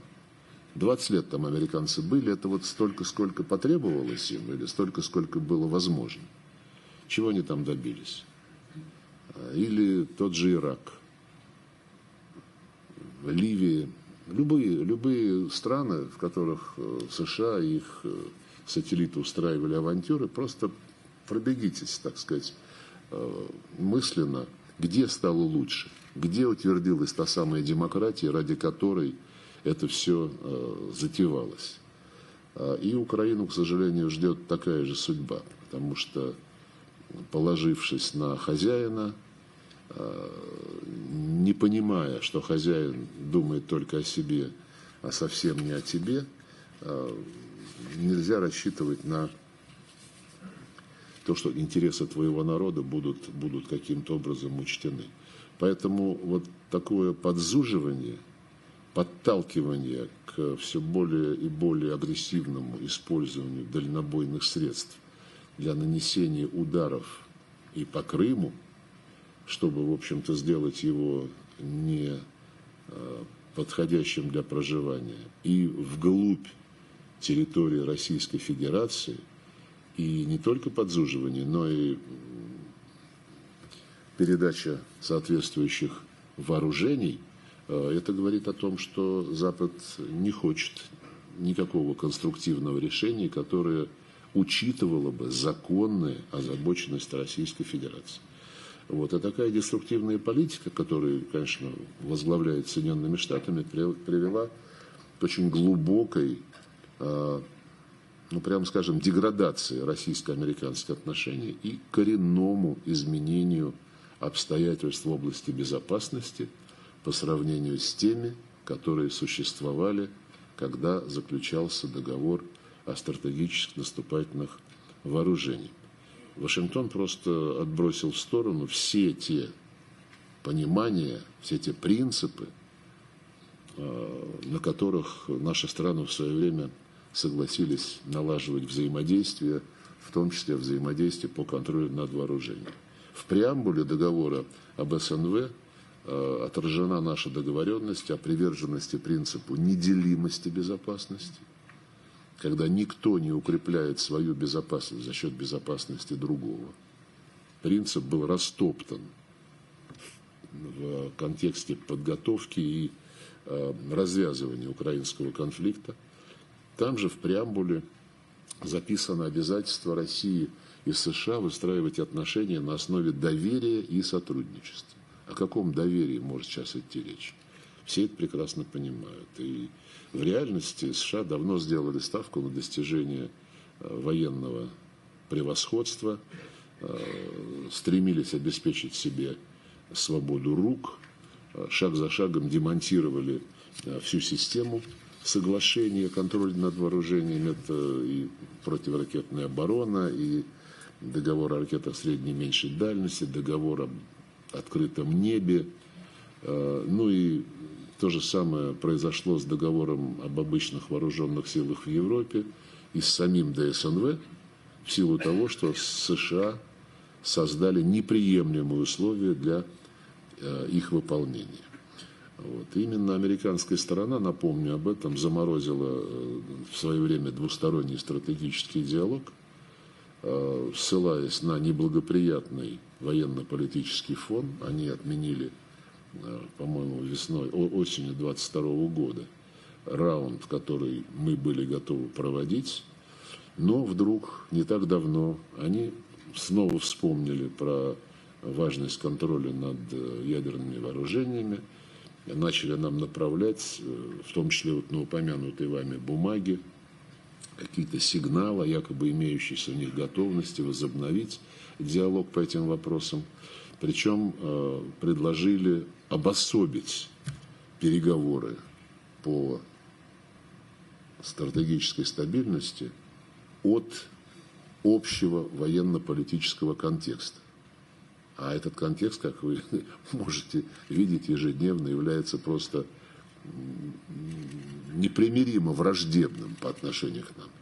И нам сказали, да, вот мы вас поносим на каждом углу, называем агрессором, требуем, чтобы вы ушли на границы 1991 года, чтобы отстали от бедной демократической Украины. Да-да-да, это мы все делаем. Но давайте вот как бы продолжая это делать, сядем и поговорим по конкретной теме ограничения стратегических вооружений, вообще теме стратегического диалога. Мы, помните, когда какое-то время назад они эту тему затрагивали исключительно для того, чтобы возобновить инспекции и посещать наши ядерные объекты. При этом поставляли украинцам вооружения, с помощью которых базы наших стратегических бомбардировщиков, например, подвергались обстрелам. Ну, люди, которые, наверное, не знают даже элементарных приличий. Я уж не говорю о комплексном понимании национальных интересов и комплексном понимании возможного на международных переговорах. А здесь даже вот элементарные приличия не соблюдаются, но нас это не удивляет. То есть получается так, да, вот вы наш враг, мы вас объявили врагом, но вот насчет того, как нам бы опять посмотреть на ваш стратегический ядерный арсенал, мы бы готовы поговорить. Это другое. Вот. Цель их понятна, под лозунгом о взаимности постараться каким-то образом обеспечить контроль за нашим ядерным арсеналом, как я сказал, минимизировать ядерные риски для себя. А риски, конечно же, возникают в результате силового давления на нашу страну. И там уже все больше и больше говорят о вероятности прямого столкновения ядерных держав. Каких-то сдерживающих факторов на Западе в этом отношении становится все меньше и меньше. И когда те же поляки, британцы всерьез рассуждают о том, что надо бы готовить какие-то подразделения натовские для того, чтобы они зашли на Украину и заняли там определенные позиции. Это люди, которые находятся у власти. Вот, поэтому мы считаем американские идеи неприемлемыми. Они, кстати, не скрывают своих замыслов. Вот при разговоре о стратегической стабильности не ядерный компонент военного противоборства, не ядерные силы вывести за скобки.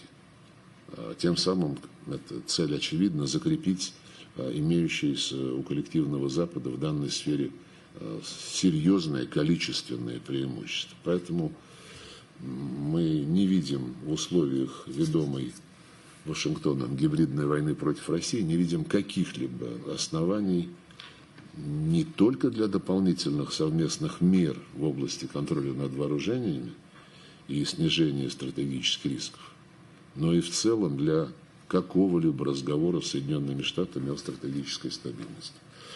Мы эту идею на перспективу, конечно, не отвергаем. Неотвергаемая возможность, мы никогда этого не делали, политика дипломатического регулирования имеющих расхождений, но мы жестко и твердо обусловливаем такую возможность предварительным, полноценным отказом Запада от злонамеренного курса на всесторонний подрыв безопасности России и наших интересов, и от демонстративного публичного неуважения к нашим коренным интересам. Ну и кроме того, любое гипотетическое взаимодействие в будущем по стратегической стабильности потребовало бы от США готовности к рассмотрению этой темы с учетом всей взаимосвязи значимых для стратегической стабильности факторов, а не только тех аспектов стратегической стабильности, которые конкретно интересуют Вашингтон. К такому всеобъемлющему рассмотрению проблем стратстабильности американцы не тяготели никогда. Ну и тем более это сейчас не может произойти в нынешних условиях.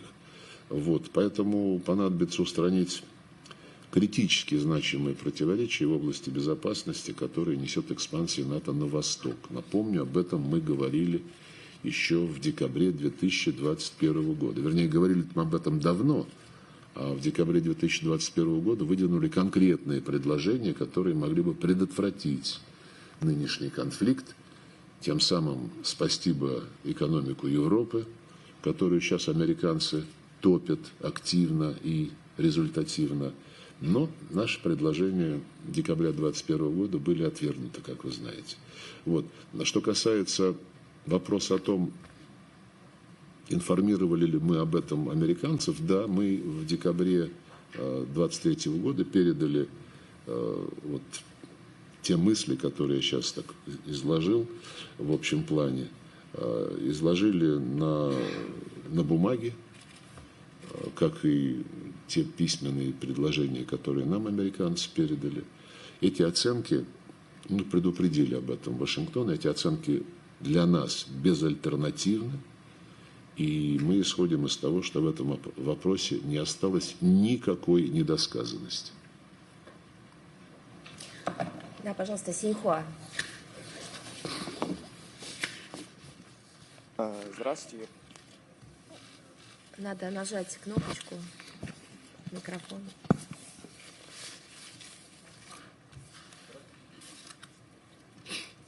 Да. У вас в подлокотнике микрофон, нажмите Не кнопку. работает? Нет, все работает просто. Может, японский он?